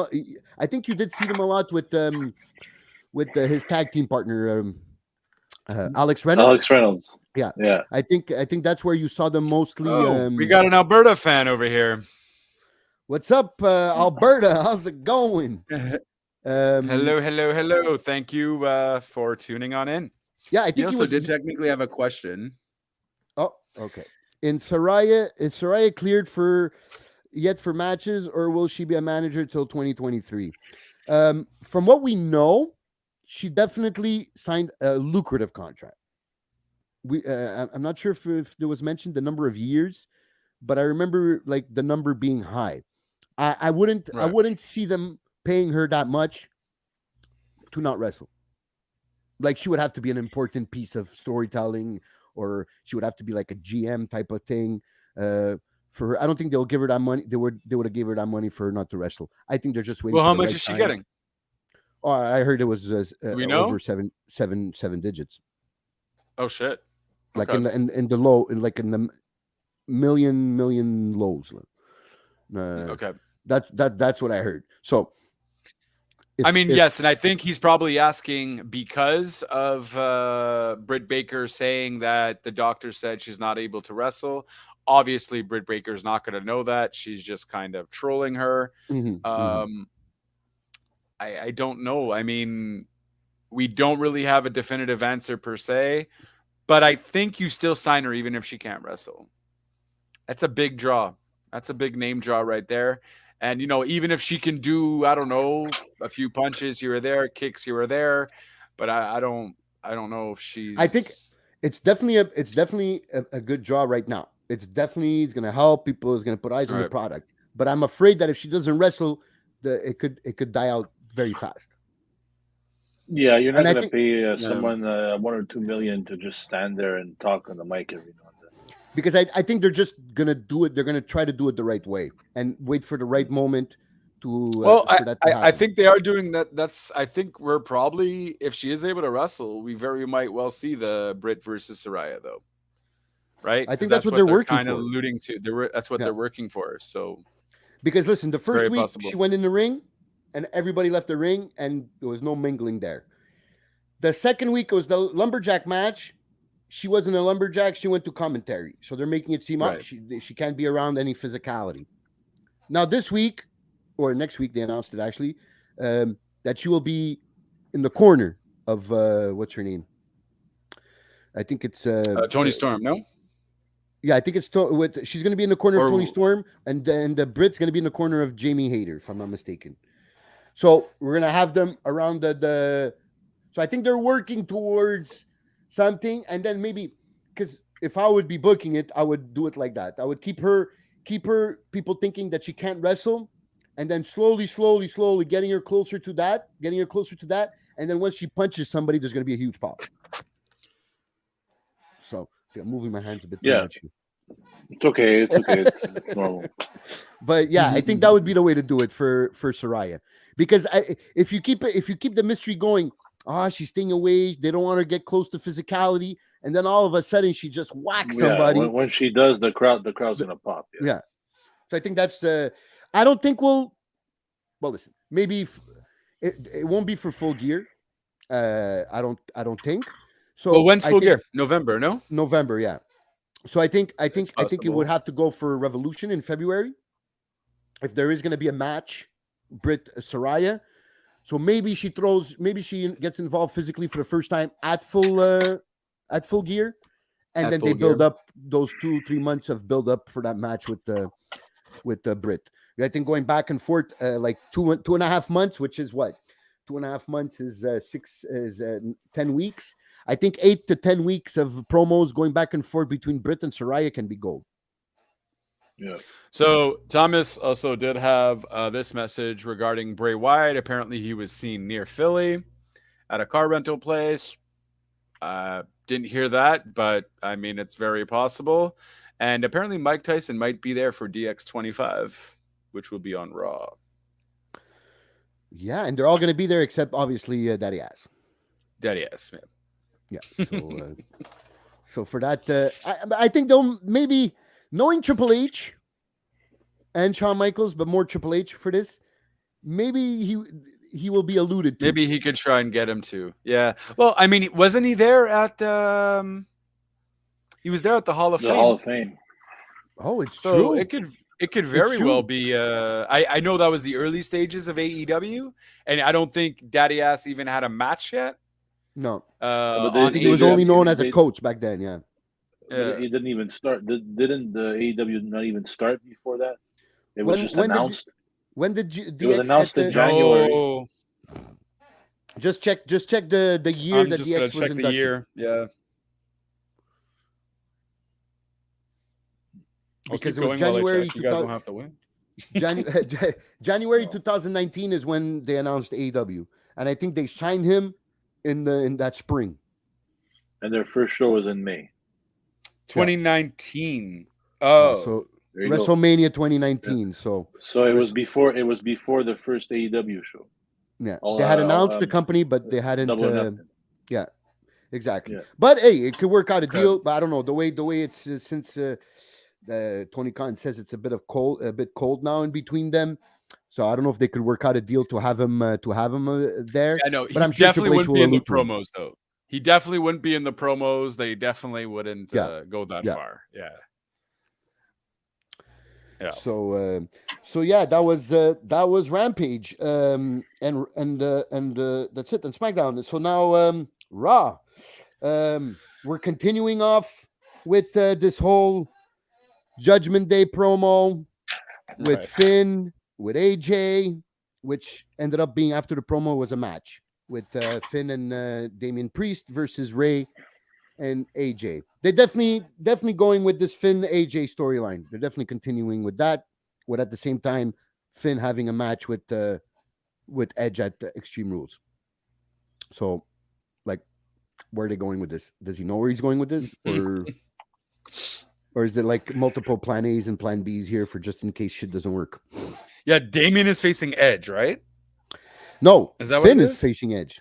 That's why I'm Finn is saying it's facing weird Edge. because now you have Finn and two rivalries going on because Edge said Well, on, unless AJ goes to the Judgment Day and ends up actually joining the Judgment Day and helps Finn win and knocks out Edge.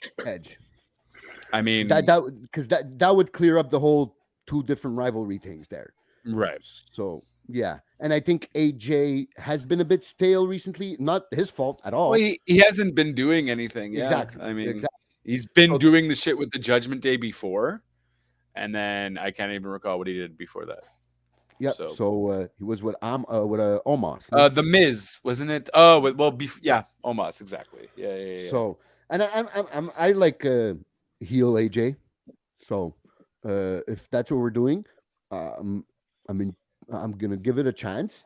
But I would really like AJ to like fuck over Finn here. Like maybe make it look like he's gonna join, but not join. But I think after you saying that, it does make sense to have him turn on Edge and join the Judgment Day and cost Edge.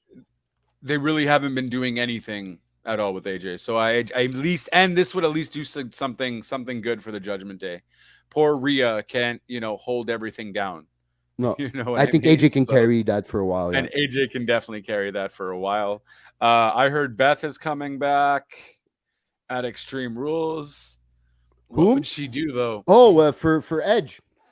Okay, because we did think that there was going to be eventually a tag team match or a mixed tag team match between Rhea and Finn or Rhea and Damian Priest versus Edge and Beth, and that didn't happen.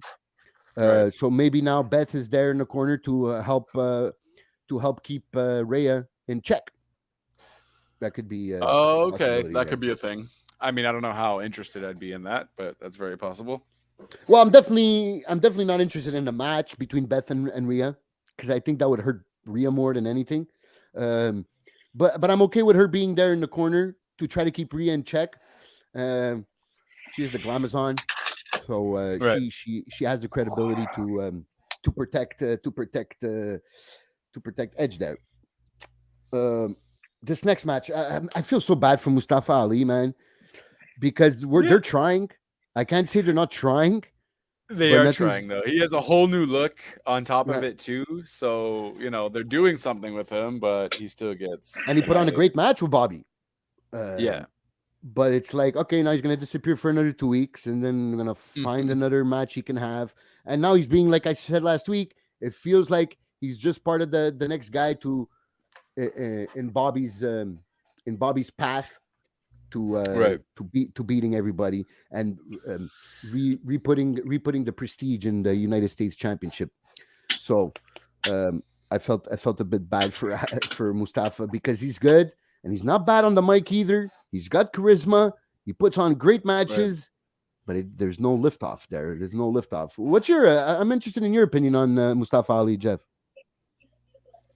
I think he's a good enough worker in the ring. I mean, he's. I don't think he has it Mm-hmm. to really There's be a something big missing star. there, huh? So yeah, so putting him with Bobby maybe is a good way to get him over. Because maybe he can get that rub when he's facing Bobby Lashley. So let's hope, because I think there was hope for him when was it Retribution, that he was the leader of Retribution, and that failed. Yeah, they dropped. Yeah, it with but him. we saw what he can at least do on the mic. Yeah, So there was promise there, but I don't know. I think they just need to repackage him because what is he kind of built as now? he's kind of a feel good baby face where they try to create sympathy for him, but I don't know. Maybe he needs that. Then heel again, turn. he's their guy that gets over when they go to the Middle East. Yeah, Saudi Arabia, because he's over like crazy over there. So. Well, that's Mansoor though. No, even him. Oh, that's fair. Okay. Yeah, I think they both get pretty good reactions there in the Middle East. So maybe I don't know if that's a good reason why they keep him around. Maybe I don't know if he's too down with the whole Saudi Arabia thing because I know he's more. No, that's it. It's Mansoor who's a Saudi Arabian though. No. Yes, Mansoor he's Saudi Arabian, but I mean, it's because I don't know if Mustafa Ali is too. On the side of Saudi Arabia, if I may well put it that way. I remember him commenting about it though. Because he seems like his Twitter account actually seems like he's pretty progressive. So I don't know if he would be down with all those Saudi Arabia things. But I know he's definitely over in the Arabic world. That's for sure. Yeah, because there wasn't he. Didn't he cut a promo in Arabic one of their shows? I don't know if it was a Crown Jewel show. He cut a promo in the middle of the ring. I don't know if it was Crown Jewel or if it was a video package before Crown Jewel or something. But I remember it was one of those shows leading up to that. Yeah. Yeah, I remember him doing that. But yeah, I felt bad for him because I think we could get more from him. Try to make him heel like you were trying to do at Retribution, but don't have him with nobody. Just have him do the promos and like turn on somebody, see where we can go. Maybe being fed up with being the good guy, but nobody backs him. So he kind of that storyline where, I was behind you guys let me down. They were about to fire me. You guys didn't give a shit about me type of promos. Maybe that can get him more over than he is, but I'm a bit sad for him if you can put it that way. Seth Rollins promo. This guy just backs it up every time. Every time. It's incredible how he's overlooked. I mean, not overlooked. He's not overlooked. No, he's not overlooked. But underrated is also not the correct term here. But people just just don't give him the credit he deserves. There we go. That's I don't more, think that's fair either, though. Who's not giving him the credit that they deserve? Because no he should be wrestling champion fan and he's not. I think especially after the but last year of putting banger after banger, getting people over, and Well, yeah, but you're on that whole Roman reign, pardon the pun. You know what I mean? Like, yeah. what are you gonna do with that? Like, and I think they're gonna slowly build to that once more. I think Seth might actually beat Roman for when they de-unify the championships. Seth might beat Roman for the Raw, and maybe we got Karrion for the SmackDown. And then so Roman could hopefully face The Rock at Mania for no title. I know that I definitely Triple H absolutely loves Seth Rollins. So he's one of his first guys that he said was going to be a top star. So does Triple H want to keep him in the waiting area for being the guy that he's gonna put over when it's time to beat Roman? So, and he's a professional too, though. So Seth is not like, you know what I mean? Like, it's Seth and KO are very similar in the sense that you put them with anything and they'll go with it and they'll make it the best that they can make it. So, and they're also very professional. Very professional. They're not going to be angry. You know what I mean? Like, they're both getting paid, I imagine, handsomely. We know KO is getting paid really well. Mm-hmm. So I don't, and they trust, if anything, they trust Triple H. So I don't see Triple H needing to force feed a title to them right away. They trust Triple H's process, and eventually you'll get there. In the meantime, guys, just make my product look good. So I think just those three together, they have so much faith and trust in each other. They're just like, fine, give me whatever. We still got Seth and Cody. That's still got to change too, right? So depending on when Cody comes back. Yeah, I agree with that totally. And you just made me think about it. I think they have those three, especially those three, KO, Sammy, and Seth, have the confidence in themselves that they can get over with whatever is given to them. So when the timer's right, he's gonna know how to get over with it. So plus, he's an indie guy, so he knows that at heart he's an indie guy, so he knows that he's gonna want to try his best to stay over as much as possible. Mm-hmm. Yeah, the same way with Kevin Owens and Sami Zayn. They're indie guys, so they know that when you get that opportunity at the big stage, you're not gonna want to try to screw it up. Mm-hmm. But it's just that it feels like with Seth Rollins, there's something there's something missing on his part, but there's something missing that the company that he's been champion. It's not like he hasn't been, Right. But I think maybe they stuck with the belt too long on Roman. I think that's a Vince thing, though. Well, obviously it was a Vince thing. Well, now it's a hot potato for Triple H to deal with. Yeah, that's it. Because I think it would have elevated Roman even more if he would have lost the belt and then regained it. One of the two. Mm-hmm. That he's this angry, pissed off, tribal chief, and then he regains it somewhat later on. That would have just helped them out. It would have helped Seth out, and Roman. Totally agree with that. Yeah, it would have helped both of them out instead of now you're hurting one to help the other. Because really, what does it do to having Roman with two belts for almost 2 years now? Yeah. Has it really helped them out that much? No, I think after a certain point, well, especially now when it's hit the 2-year mark, I think there's so much you can get from that. That after 2 years now, I think you've reached the pinnacle of that reign. And until they're still they're still probably the most over faction in WWE. So it's really hard, man. Yeah, the crowd is really behind them. The crowd is really behind them. Everything they do, they eat it up. They're the honorary use. As soon as he threw him that T-shirt, they were leaving like hotcakes. Those T-shirts from the WWE shop. So that was there's the bloodline is definitely still over. But will they lose any of that momentum if you take the belt away from Roman? That's the question that should be answered here that we don't know. I want your guys' opinion on Saturday's Fight Pit with Cormier as the referee there. I think that's going to be a match of the night. No, it's on Extreme Rules. Oh, it's on Extreme Rules. It didn't happen. Yeah, it's on Extreme Rules. I don't watch WWE, sorry. Yeah, and then Cormier doing the video package there. There's a lot of things with this though, right? Because there's also rumors that they're gonna do a Brock Cormier thing for Crown Jewel. Yeah, I've heard those. Okay. rumors. I've heard this as a rumor because they've had beef in the past or whatever, so they're also working off that. Yeah. But if they do that, then I just don't get what happens here because this is the last match between Riddle and Seth. Seth won the first one. Do we give this to Riddle? Seth doesn't necessarily need the win.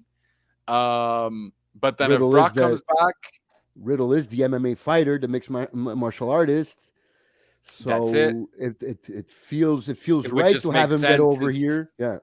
right? But do we get the return of Brock Lesnar to come and like do something to Cormier so they could build or maybe up for after that the match. Yeah. Yeah, Or maybe after yeah, the match or especially if- something, he just comes out. Especially he if they did- use if they play that heat that they had back then, like heat. It was in the inside the octagon altercation with them Yeah. a few years ago. Right. Yeah. If they play off of that, that could be something pretty interesting. You know? Could be pretty good. Yeah, I think it could definitely be interesting because I would be down to seeing where they can go with this. Daniel Cormier is a wrestling fan since he's a kid. He's always mentioned of how after his career in mixed martial arts was over, that he would be open to a wrestling career or working in the wrestling industry, in the professional wrestling industry. So there's a door opening for him there. We definitely know that Brock would have to go back as being a heel here. So if this program with Cormier would be not necessarily. He I can think still Cormier be would the be the goof, face though. here. Cormier would be the face, but he could still be his goofy self, like the cocky goofiness or whatever. Well, yeah, these definitely has to that- be that- cocky. That doesn't make him a heel anymore. Then Yeah, because he's if trying to he's- get he has laughs that- there from people. if he has that goofy, that's it. He's not a heel anymore. Well, yeah, but did- he could just be, but he could just be that cocky, goofy, like, I'm going to beat you. Like, well, what are you going to do, Cormier? What are you going to do? You know what I mean? Like, at the end of the day, it's probably going to be another fight pit, if anything they do at Crown Jewel, right? If these two guys go at it, it most likely will be another octagon-based kind of whatever match. Because he has shaven, he has shaven the beard. So Cowboy Brock is gone. Oh, So now, yeah. how do you so know there he's was a shaving the picture of him- beard? So his Well, current Instagram? I saw a picture of him in Saskatchewan, carrying Okay. hay or something, and Fair. and he shaved the beard. He still has the little ponytail on the back of Ponytail. his head, but he has shaven the beard, so he maybe is preparing for that the Beast to The be Beast to back. come And I back. think Okay, maybe I Cowboy think the Brock is Beast- gone. Okay. yeah, and I think the Beast would be the right person to face Cormier. If you Mhm. want to put Cormier over like that, you got to have the guy that wants to absolutely destroy him, come and interfere, not interfere, but sucker punch him or come by the back, attack him by the back, things like that, to really Right. create that sympathy for Cormier and the build up for a match. I think a fight pit would be a good idea here. Maybe not as a first match though. See how the chemistry is in the ring, because you have to be pretty good to put together these type of fight pit matches. Like, Well, when it I've worked- never it- seen any of them in NXT. Does Well, it work uh, just like an MMA style kind of thing, or it's just really? It depends who you have in it. Like they've done it before with who was it with Ken Shamrock? It didn't look good. Was it Owen Hart? Oh, that pit, that thing that they had in the ring there, looked like Yeah. they were inside a cage. Yeah. Yeah, that didn't work Was out it- well. The most recent one they did, I absolutely loved it. But it was two guys that I think can carry that in the ring, which was Matt Riddle and Tommaso. no, and what's his name? The guy who lost Oh, the you teeth. look at you throwing out names. for no Thatcher. reason. Thatcher. Oh, The guy in NXT. His name is something Thatcher. He's like known for his shoot wrestling. And Timothy Thatcher. That's it. Timothy Thatcher. Exactly. So they had, and they're both mixed martial artists. So they made it believable, and it was actually good. It seemed like a real fight. So that's if I don't know if it's going to be as good with Seth Rollins. I trust Seth Rollins in his performance, but will it be good enough to make it look believable? Because that's what you want in a fight pit match. It's got to be believable. So I don't know if that will work out, but I think Cormier and Brock as a rubber match or as a grudge match, so meaning the second or third match, maybe would be good to settle the score here in a fight pit. But I'd like to see them first in a normal match. See if he can how Daniel Cormier is a big guy too, man. Like, can he support? Can he take bumps? Can he give moves? Well, I mean, I think he's still fine though. Anybody? He has an amateur wrestling background. Well, yeah, he's an amateur wrestling background, and I think he still competes in jiu-jitsu. I think. Yeah, and he didn't get injured. It's not like he retired from injury or anything like that. So I think he's fine. He's always training with American Top Team and Khabib. Yeah, he's always there. You always see on Instagram with videos. Yeah, at workouts and everything. So he's still there. It's just he's old. Also, I think he's over 40, if I'm not mistaken.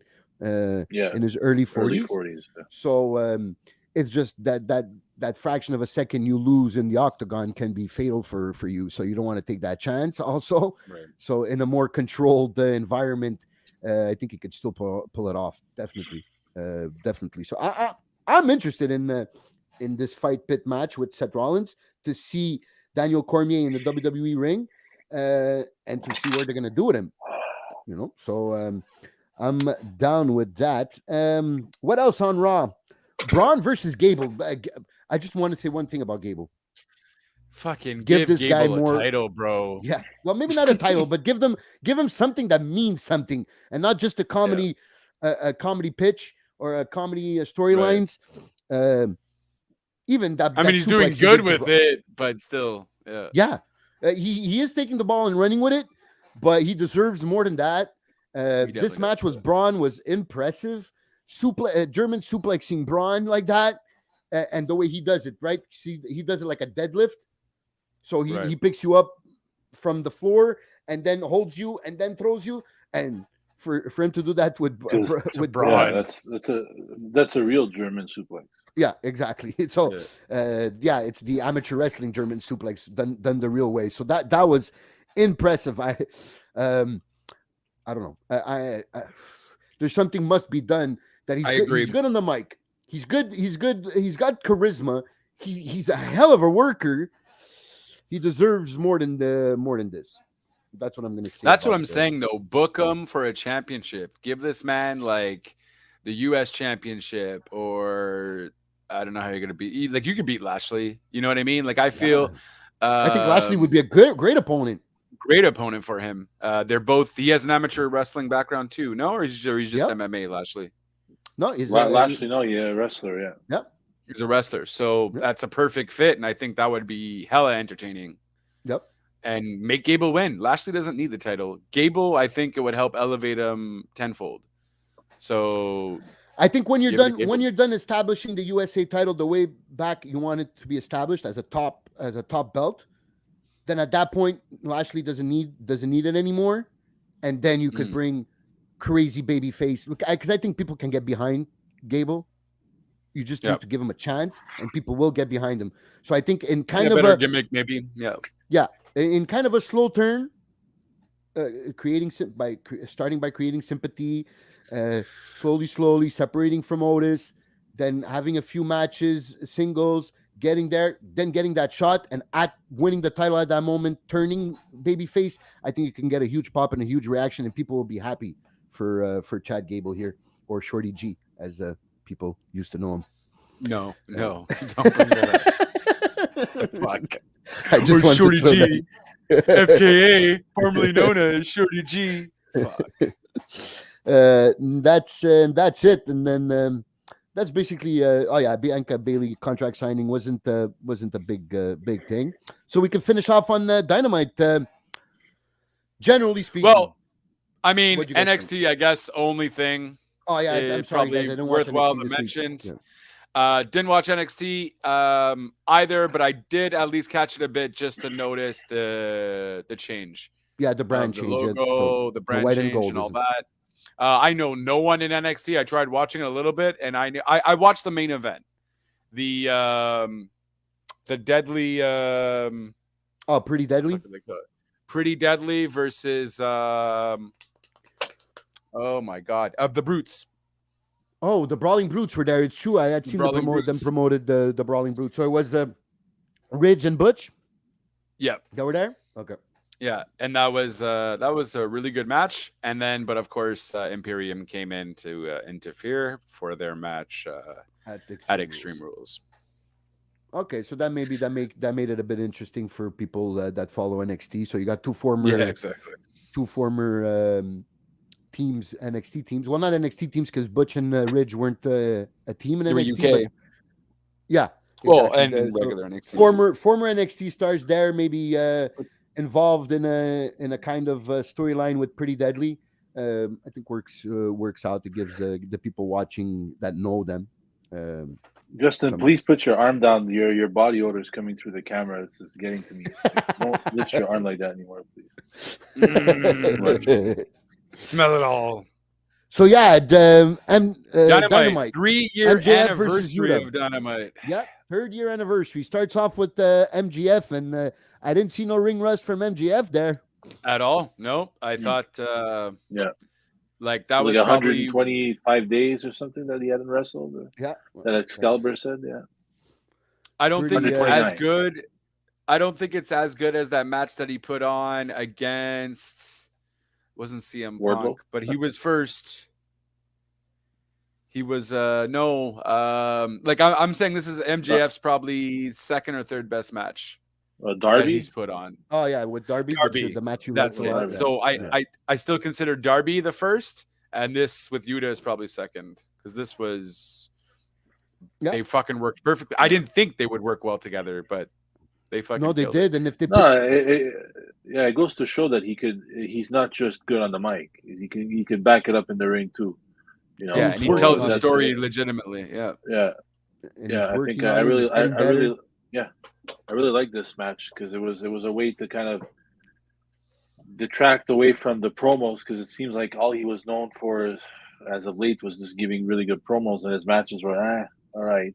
This one kind of made people maybe look at him in a different way. I like the clean finish. Good match. I like the clean finish, submission. You make him look strong. Yuta's known to be one of their best technical wrestlers or like wrestlers. He was a pure ROH pure champion. So it's good for RJF. My God. It's good for MJF's character here. His cousin. And, Richard, Robert Jacob Freeman. You know, like. That sounds like his cousin, actually. But yeah, it makes him look strong. It's a perfect build-up for his match or his future AEW chip and cash in. I mean, so that was that's kind of I enjoyed it. It was a good match, and it wasn't. It was the perfect amount of time. It didn't go on too long. You didn't feel it was long, and it wasn't like it wasn't over quickly. So I enjoyed that. Then after you got the firm came out, and what was that? You guys explain me that one. So why was MJF not happy that the guy from the firm came out to he's supposed to be? I think he's turning face though. Yeah, but that's it. I think that's him slowly maybe wanting to turn face because they explained that him and Yuta have fought all over the world, so there is a respect there. Kind of thing, right? So I don't know if it's him turning face or just look, I respect the guy, I beat him, kind of thing. But aside from he could still be heel and then have that respect in the ring. You know, that I don't have a problem. I don't really have a problem with that. Him being mad. Maybe it's also a way for him to branch away from the firm because it was never really official that he was with them. It's supposed to be only. It's supposed to be only a faction on retainer, right? That's it. Yeah. So, but he always brings them out, though. Yeah, exactly. Oh no, you can't come get me, Yuta. Look at Daddy Ass Boys here, gonna help me out. Yeah, kind of thing. What a swerve! What a swerve would this be? Is that when CM Punk comes back, MJF is the face and CM Punk is the heel. Punk comes back. Yeah. Yeah, that would be a swerve. That would be funny. That would definitely be a swerve. my thinking of MJF is that guy's the biggest piece of shit in the world, the biggest asshole in the world. I think that's what he's. No, but I mean, That's what he's good that's what at. he's trying to sell. That's what he's trying to Yeah, sell. yeah, yeah. You know. Right. And then you're pissed off that they came and help you. You're not supposed to give a fuck. You're supposed to just care if you came out on top or not. That's your number Right. one. Your number one thing. I understand. I think it was if it's more a because I spoken- didn't tell you. I think it was more like I didn't tell Yeah. you to come out. Why are you disobeying me? Maybe. Okay, that's that. Yeah. Okay, know? putting it in that context makes me understand it a bit more. Maybe it was like that. That He's which- like, I which didn't that, tell you okay, to come still out. the What are you heel. doing? Yeah. You know, so Yeah. Okay, that's more of like, yeah, I'm the boss. I tell you when to come out, and unless I tell you, stay in the back, and then you shut your mouth. That's it. Okay, Yeah. I see it a different way now. All right. Thanks for that moment of clarity, guys. What No else did problem. we have on on Dynamite? The women's trios match. This is okay. I guess I don't have. Women's trios match. Yeah, which was That's the Saraya Lumberjack thing? Wasn't that a tag match? oh, that was last week. No, the trios match Oh, was sorry. Was Jamie Hayter. I'm gonna have to look it up. Yeah, I'm looking it up too. Because I don't remember every single person in there. That's fine. Was it worthwhile though? It was Tony Storm, Athena, Will Nightingale against Jamie Hayter, Serena Deeb, and Penelope Ford. That's it. That's exactly it. And then Nottingale came out with the pin, which was the intention was to make her look strong to prepare for her match against Jade Cargill. Unfortunately, her promo wasn't that strong.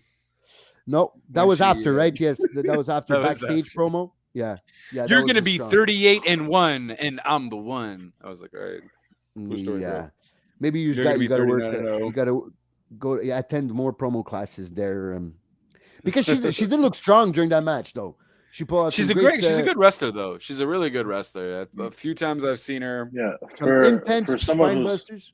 Go ahead. yeah, for someone who started out mainly wrestling on Dark, and she found her way onto the main show. Mm-hmm. I give her props for that big time. Yep. True that. That's so true, because we didn't know her. Then all of a sudden, she was only wrestling week in, week out on Dark, and then they would throw her a little bone on Dynamite or Rampage, and every time she takes it and she runs with it. So far in matches, she's done it. This one, I think, she looks the strongest with all those spine busters and those moves she was doing. But I guess after would have to see how they book this Jade Cargill match or title match for her, because if it's like over and done, this could all that momentum could just be thrown in the trash if it's not done correctly against Jade Cargill. I think it would be more of a cheating win, if anything. That for helps Jade, at least protects for Jade. Yeah. That at least helps protect Willow. Yeah, I agree. And that would be, I think, would it be the first time we don't get a clean finish from Jade? Yeah, it would be, because it looks like it's always every one of her wins is a clean finish. Yeah. So maybe that would be the beginning of of them setting up that she could finally be beaten by somebody, because now she had to cheat to win. So Right. Okay, that makes sense. I still think Chris Statlander is the one to beat her though.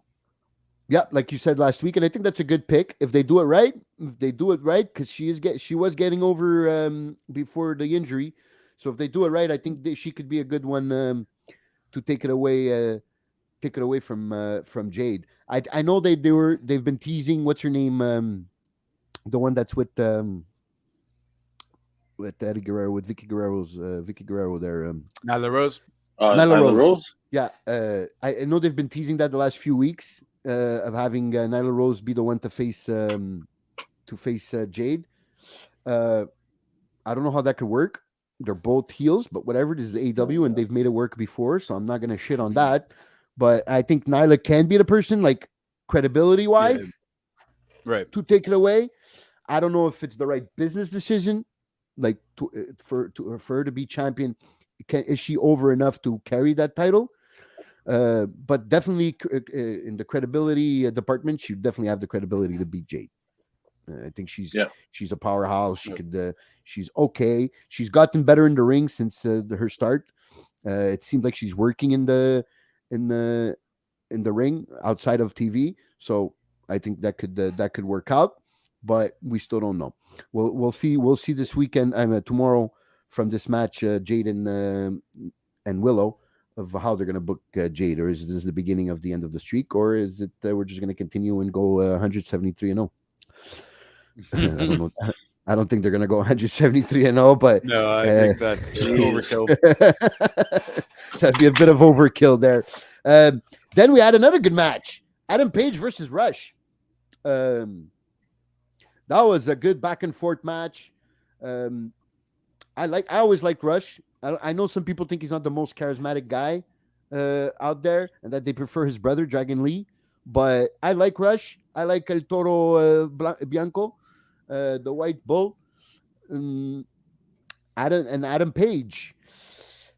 I know they wanted to make Adam Page look strong here because he is facing the champion. But I don't know. I'm starting to lose, not lose respect, but. I'm starting to think less of Adam Page here than I used to a few months ago. I just think we don't care to see him as the champion for a second time. I just think is it because his first run wasn't all that great. Mm-hmm. And also with the backstage bullshit with CM Punk and the EVPs and whatever have you, I just don't think we necessarily care for the majority of the part. We like him in the ring. He's good. I just don't think we want to see him as champion again. I think I would rather just have Moxley keep it. Moxley MJF makes sense.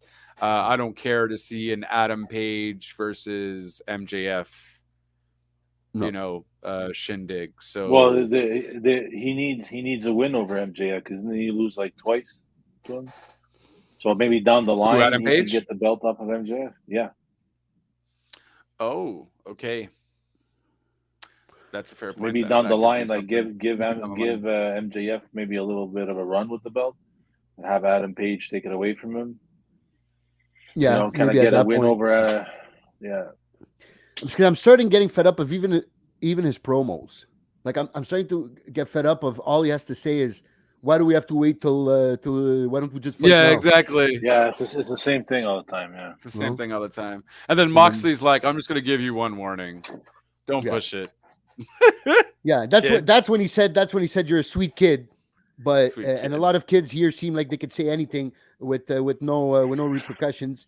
So I'll let you go on this one. And he just walks out of the ring. So at the same time, it was a jab at him and a jab at Sammy there. So but it was a good match with Rush. I don't know what they're gonna do with Rush now with this whole story with Andrade. I think eventually Andrade versus Rush would have been a good rivalry. I think they could have pulled that out, but now we don't know. I guess we'll have to wait and see. And and then it was the main event, Kurt's Jericho. Well, I mean, you have Darby and Jay Lethal. Sorry guys. It's true. I missed there like a good half an hour because I had to go run an errand. Sorry. Yes, that's true. You're completely right. So talk to me about what was that you said? What would happen there? Jay Lethal and Darby. Yeah. Jay Lethal and Darby was a fun match. I guess it was fine. I don't think anything overly extraordinary happened. Two good workers. But it was good. Two good workers. It was good. Match. Like Darby won with his little Last Supper, I think it's called. And that was that. I don't think there was any storyline building there of any kind. So, but Wardlow and Brian Cage did not expect this match to be as good. Oh my God, yes, I was excited to see it and I didn't get a chance to see it. Yes, you definitely have to give that a watch. It's good, yeah. It was fun. Brian Cage is very underrated, man. I love Brian Cage. And he can move like that. I was happy to see him back in AEW, and I was happy to see him have Wardlow work a little bit more than just 5 minutes. Oh, good, he's gone. It's just the All Stars out here. The hell with you. But anyways, it was a really good match. We had a good little show last. So did we finally get to see Wardlow actually work a match? Yeah, because Brian Cage is a guy like he could work. He's a guy his size that can move around really well in the ring. He even overpowered Wardlow a couple of times. Like he That's a showed couple times, his, yeah. you know, Oh, his okay, yeah, strength in all right. like that thing that Brian Cage does when he grabs the guy and he kind of he's like curling Yeah, him. yeah. Yeah, he did that to Wardlow. So Oh, it was okay. So they didn't make him look weak yeah. here. I thought there was. No, I thought they were no, gonna that make him was look weak happy. I here. worried. I was a Mhm. little worried about this too. When it was announced, like, oh, okay, here we go, power bomb bullshit, and then it's Brian Cage gonna look like shit. But no, he had a good, solid match. I enjoyed it. I liked it a lot. Yeah. Okay, so I'm happy to hear that. I'm happy to hear that because that's what we were asking from Wardlow for the past few weeks. Is give him give him a good match in the ring with a good guy that can carry both. Well, doesn't need to carry both of them, but that can go with him in the ring. That's credible. Because after you made him look so strong and squashing all these guys, beating up these people in a few seconds, you needed somebody that was credible that could go with him. And I think Brian Yeah. Cage was the guy that can go with him. And if they really pulled that through and booked it right, it was what? It wasn't a short match, was it? That was about maybe 6-7 minutes. Okay, Yeah. that's good to It was work all with. right for Two TV. big guys, For that's good to TV, work with. yeah. Yeah, for Yeah, for TV TV, and it was all right. two big guys like that, that's good to work with. That's enough time to get something done. And if you guys enjoyed it, that means it worked. So now And Khan too also gave it a mention. I mean, I know he's obviously going to give all his matches whatever, but he also gave it a mention that he really enjoyed the match too. So I think him being, just a fan in general too, might have actually it was good.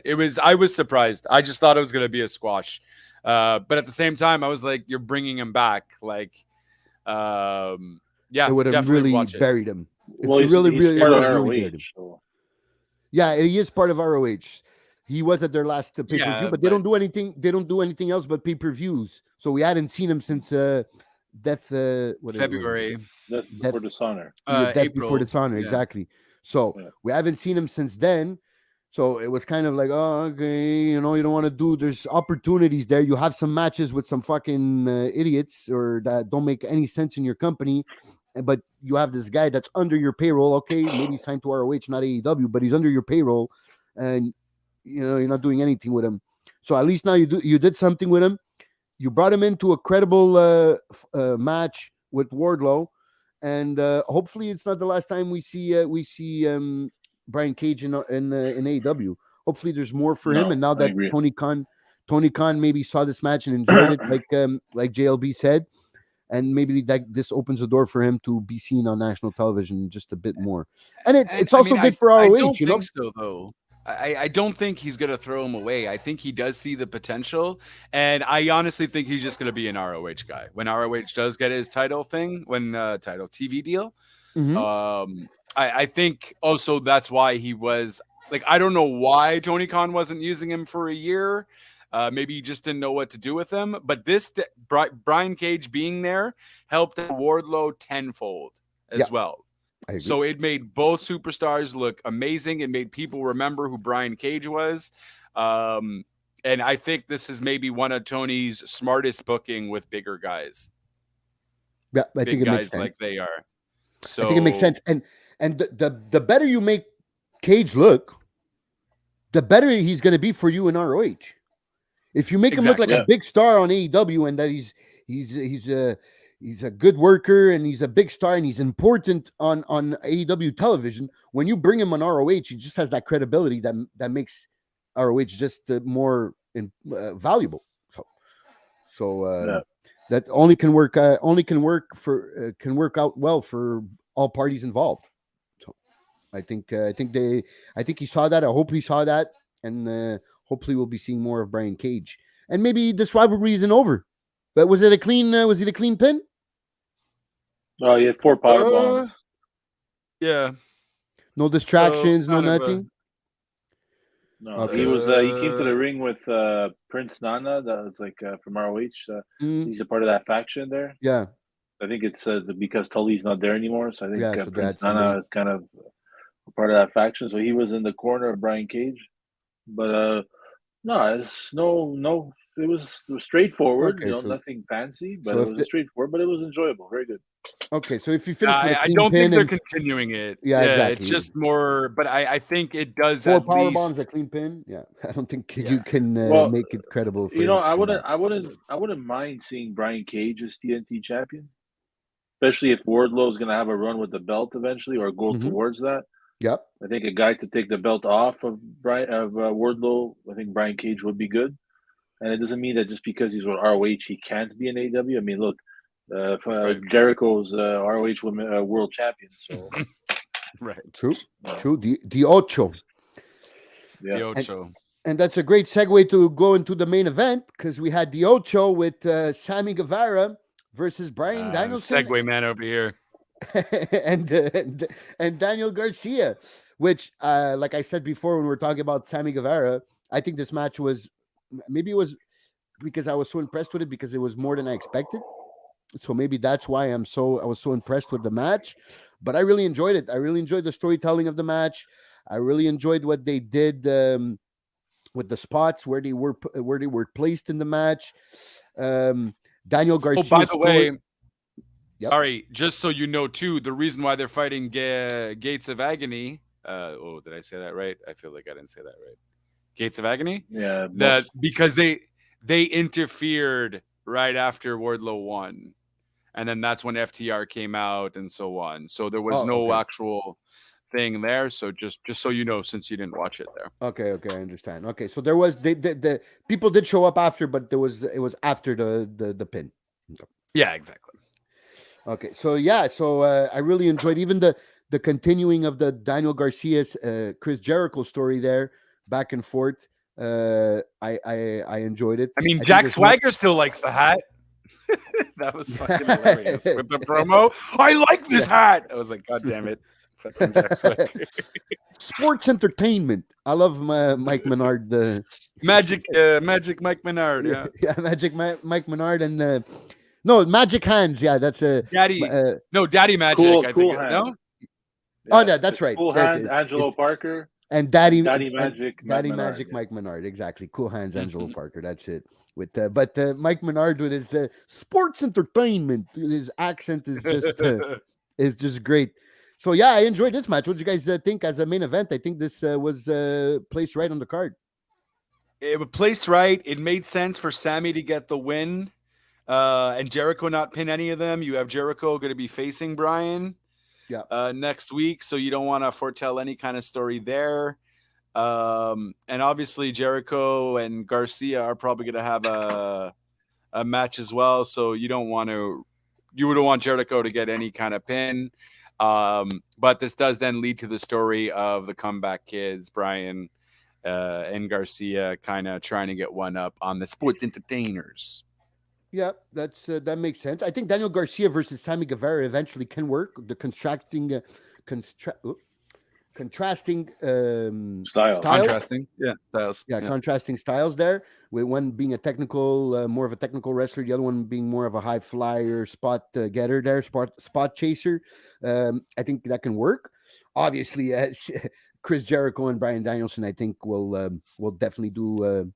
Will definitely work out good for the ROH title. Bryan Danielson does not need this title off of, like I said last week, off of Chris Jericho. I think the only title Bryan Danielson can touch in AEW is the AEW World Heavyweight title. Anything other than that is just beneath him, I think, and he doesn't need it. I think but I don't want him to win the ROH title in AEW, though. I would rather Daniel Bryan win the ROH title in ROH. So if you make when they have a TV deal or a TV deal, first episode of the TV deal, you have Daniel Bryan win. I think that's what would be cool. But let Jericho have it. Yep. Because Jericho, at the end of the day, if Tony Khan is trying to get a deal, nothing's set in stone yet. Hey, we have Chris Jericho as our ROH champion. Everyone's going to remember Jericho from wherever.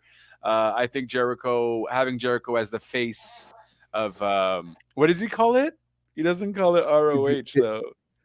Oh, it's true. Yes, he did make fun of it like that. I forgot what he said. Beat up the announcer. Yeah, because that's what I like that storyline where he wants to absolutely desecrate Erase its history.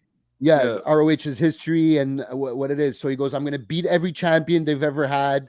I'm going to punch or beat up any commentator they ever had, and ring announcer. That's when he punched the ring announcer there. So I like that storyline. Yeah. So have him face some ROH champions. I know, again, it's like 3 times in a row. I think I mentioned it last week, but that they go through a list of former ROH champions, and they never mention CM Punk. Yeah. So I just wanted to throw that. They've talked about everybody, even some that are not in the company, and they don't mention CM Punk.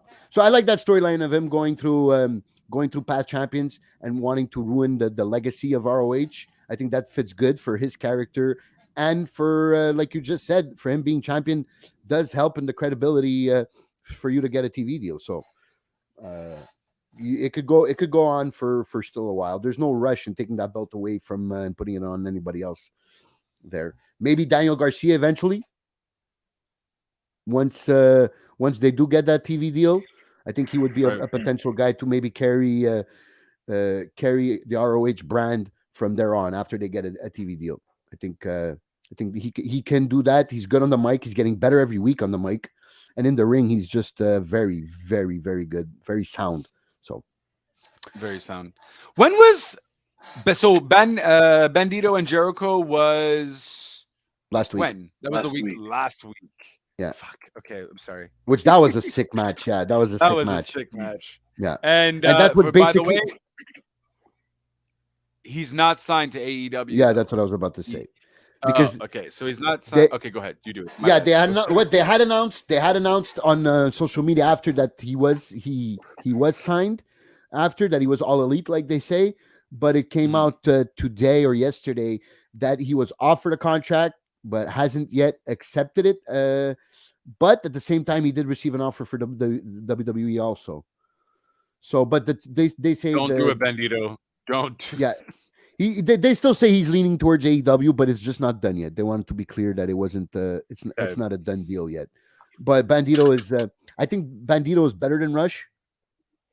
Well, at least in potential. At least in potential, where they could go with Bandito, and Bandito put on.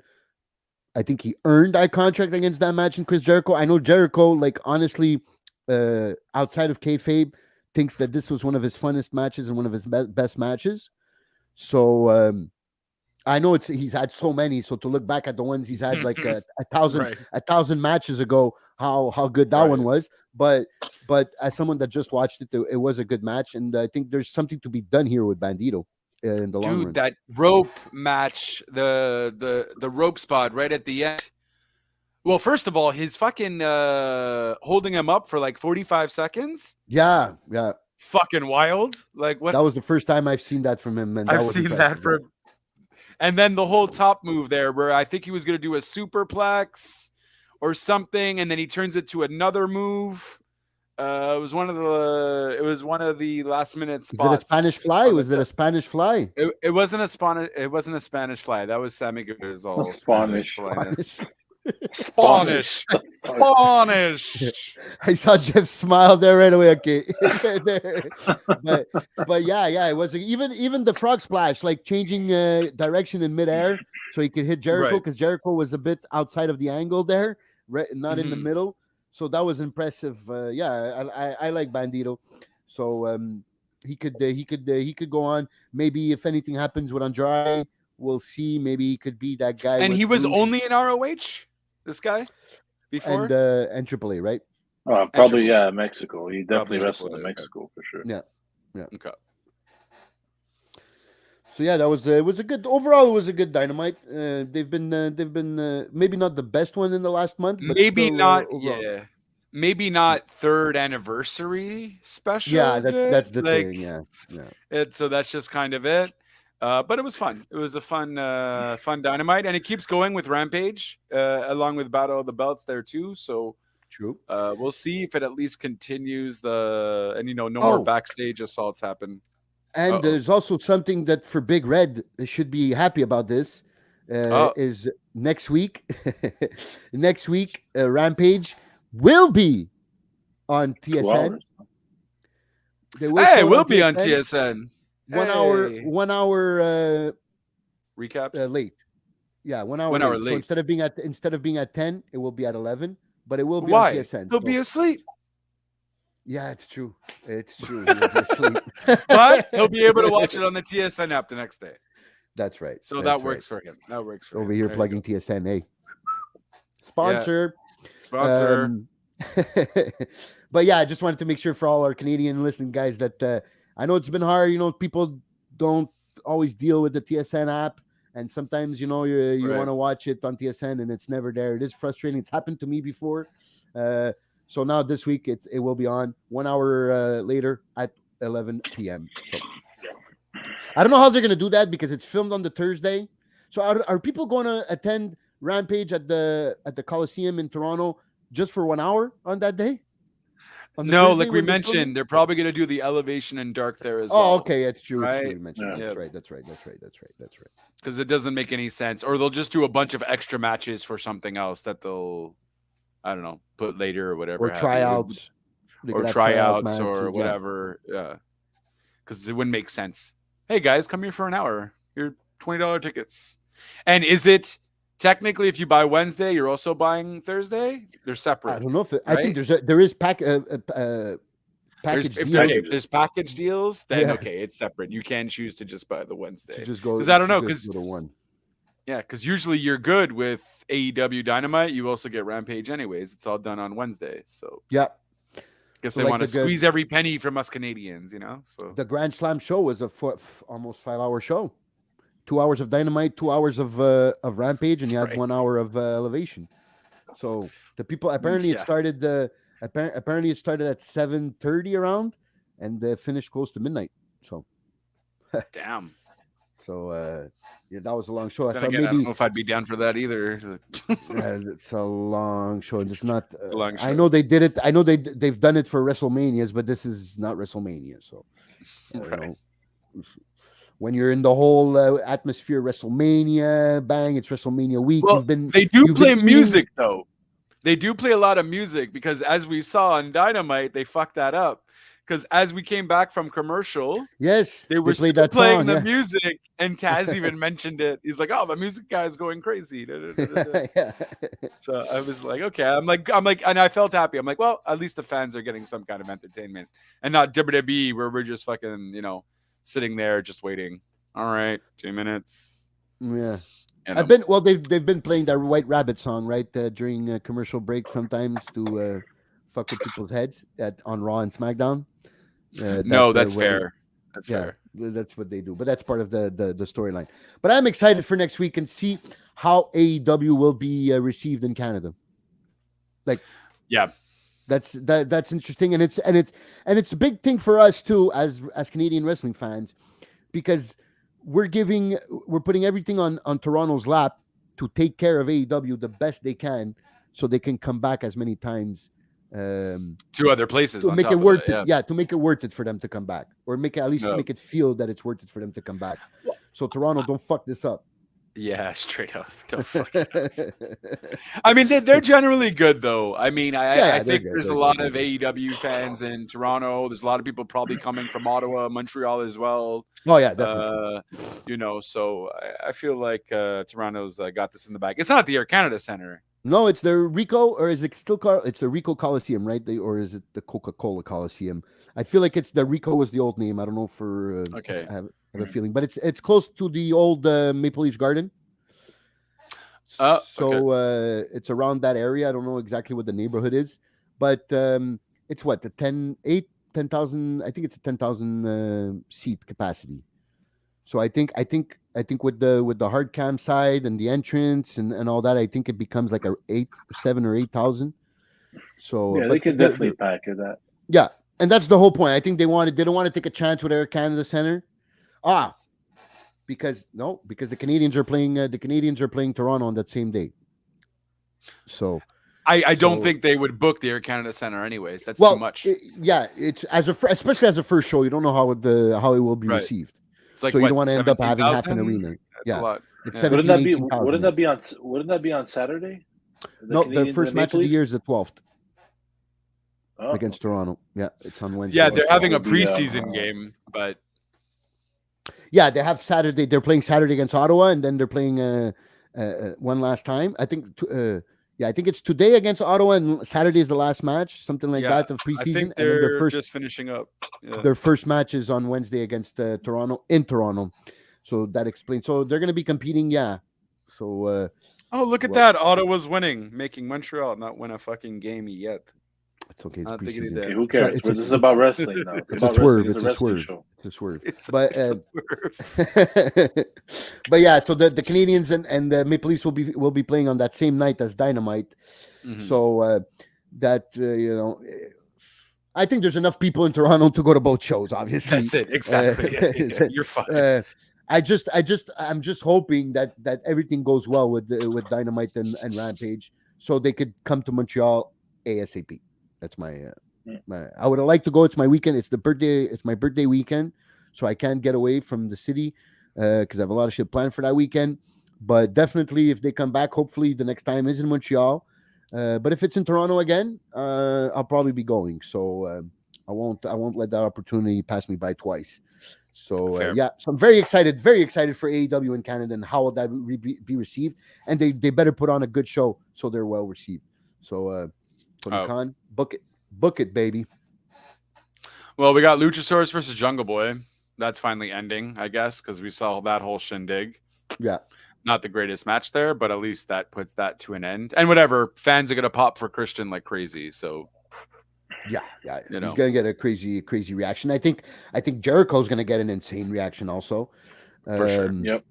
So those people will definitely be singing. Ethan Page, Judas. Yeah, Judas. Ethan Page. Yeah, Ethan Page as well. It's going to if be he interesting. ends up being It's going to be interesting. Yeah, he should be on the show. I would be very disappointed in the bookers if they don't put him on the show. One way or another, have him. They are having Orange Cassidy versus or is that a Battle of the Belts versus the Pac? I think that's a Battle of the Belts. That's a Battle of the Belts. So maybe you have Ethan Page interfere in that match and have him finally he wins. Yeah, finally have him against Pac for the all Atlantic title in Toronto. I think that's a good way to finally put Ethan over and try to get the people behind him, or get him behind him as a credible wrestler and champion there in AEW. So I guess that's the rundown. Yeah. So we're just not doing Extreme Rules. We're just gonna say fuck WWE. Oh, you want to go to quick prediction? I don't know. Just quick. I don't want to extend this any fucking longer either. But all right, let's just go. I'm just saying, it's fucking this Saturday. So match by match, match by match. Does anyone have the card? Oh, let me put it out of here.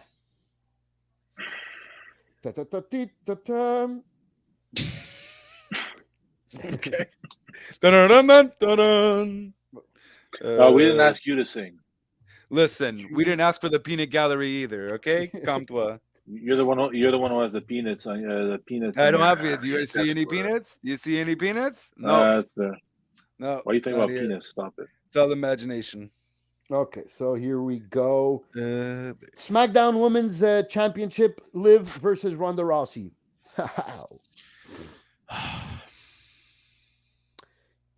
Yeah, just get. No, if you want to go through with this fast, stop taking a long dramatic pause. I think it's done with. We're done with this. Yeah, I don't think we're done with Liv though. Ooh. I still think they're gonna keep it on Liv. I think maybe Baszler's gonna fuck Rousey over. Ooh, she's gonna come in and set up a triple threat.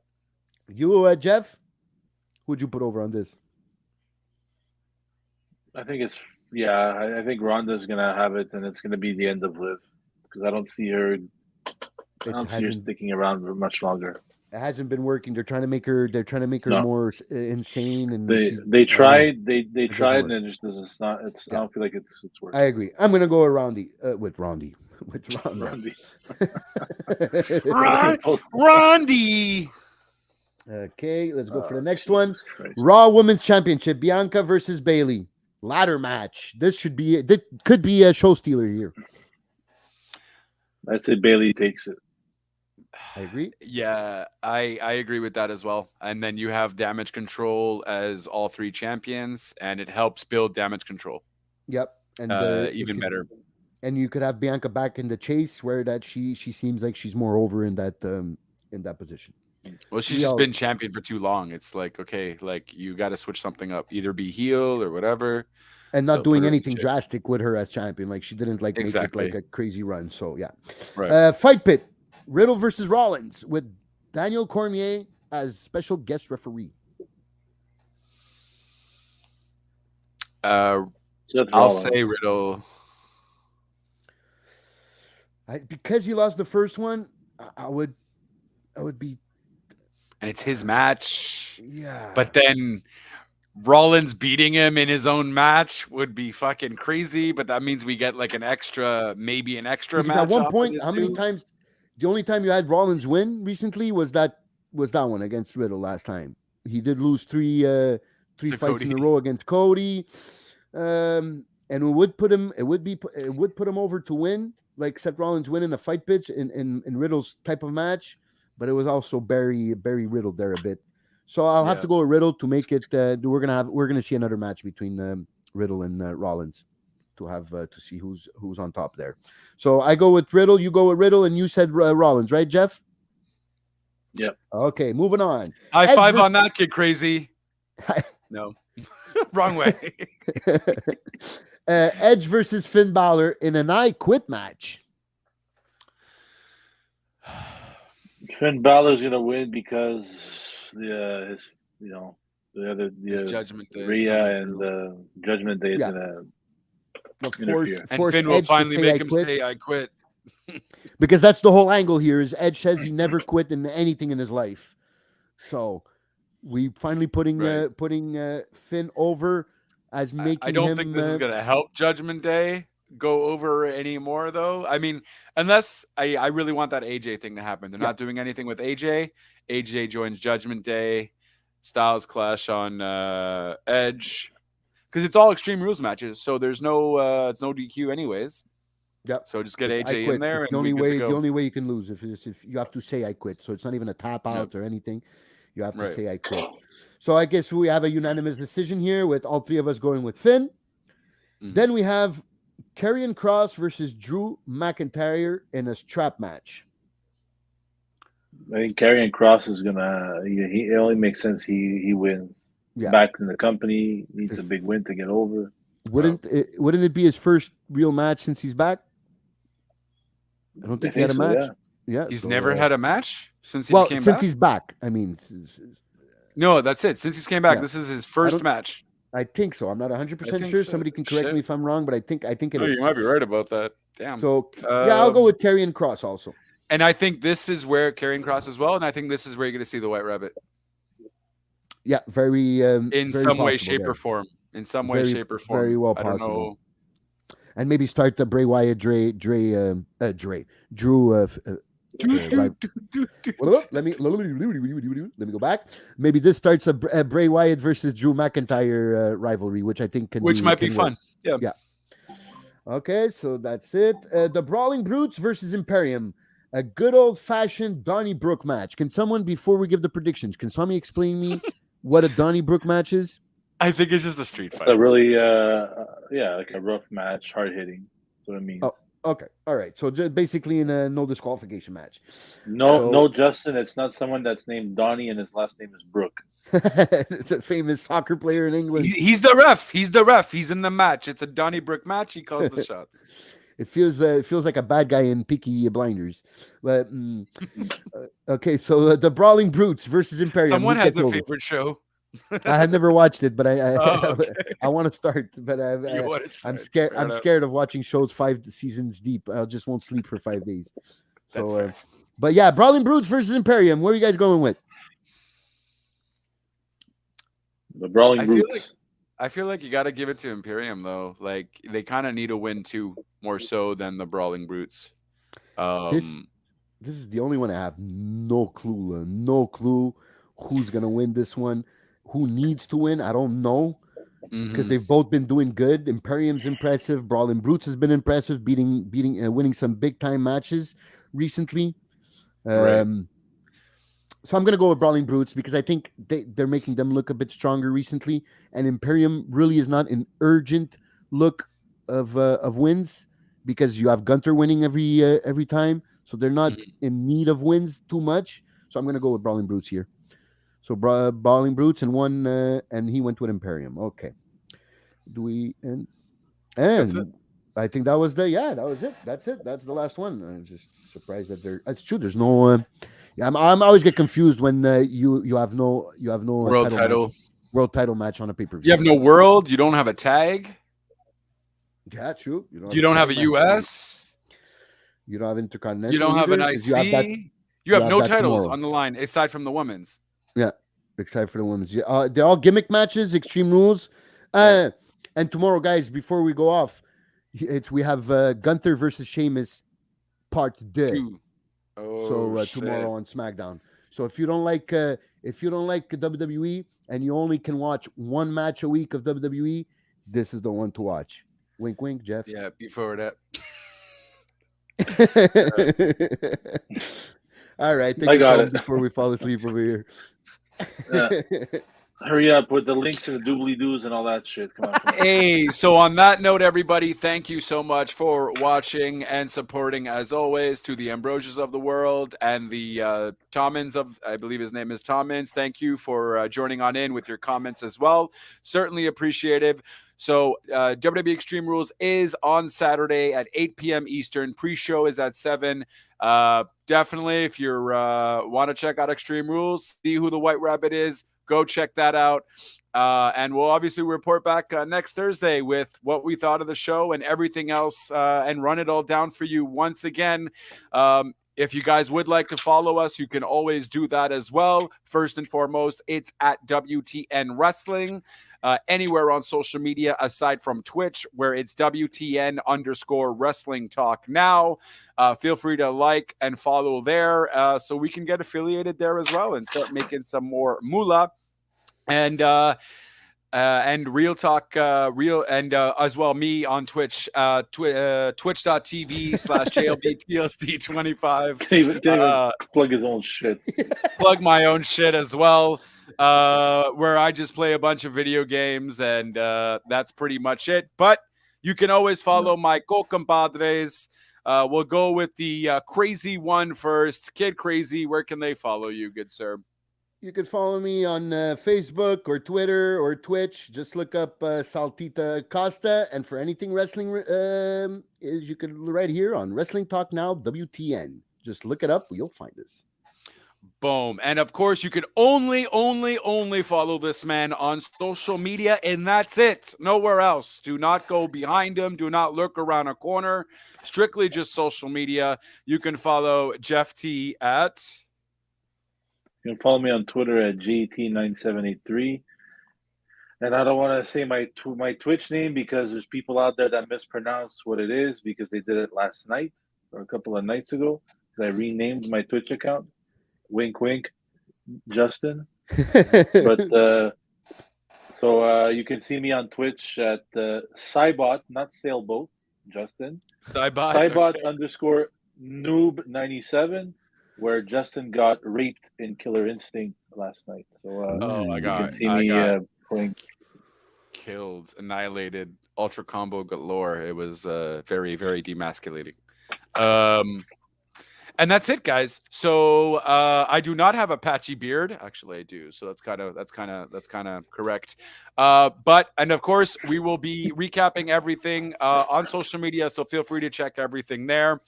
And until next time, I should probably get that ready again too. So until at least we know this week the show's gonna shut. Yeah. Last week it went on an extra 15 minutes with nobody on. Extra 15 minutes. Yeah. Jesus Christ. We had the bright idea that it was gonna end when you guys closed it. Yeah, well, we leave the studio should be good. And then it kept on going. Did he actually leave or he just left the studio part? No, he had left before, and then we finished off the show, but he wasn't there to turn it off. So we're like, okay, if we just leave studio, Oh, it should so turn it off. just kept. It just kept on Oh, going my for an extra God. 15 minutes after he realized it, Jesus and he came back and he Christ. closed it. So this week, yeah, One we job, will be Big Red. signing One off. job. We will be signing off. Yeah, for sure. So until next time, guys, ciao for now.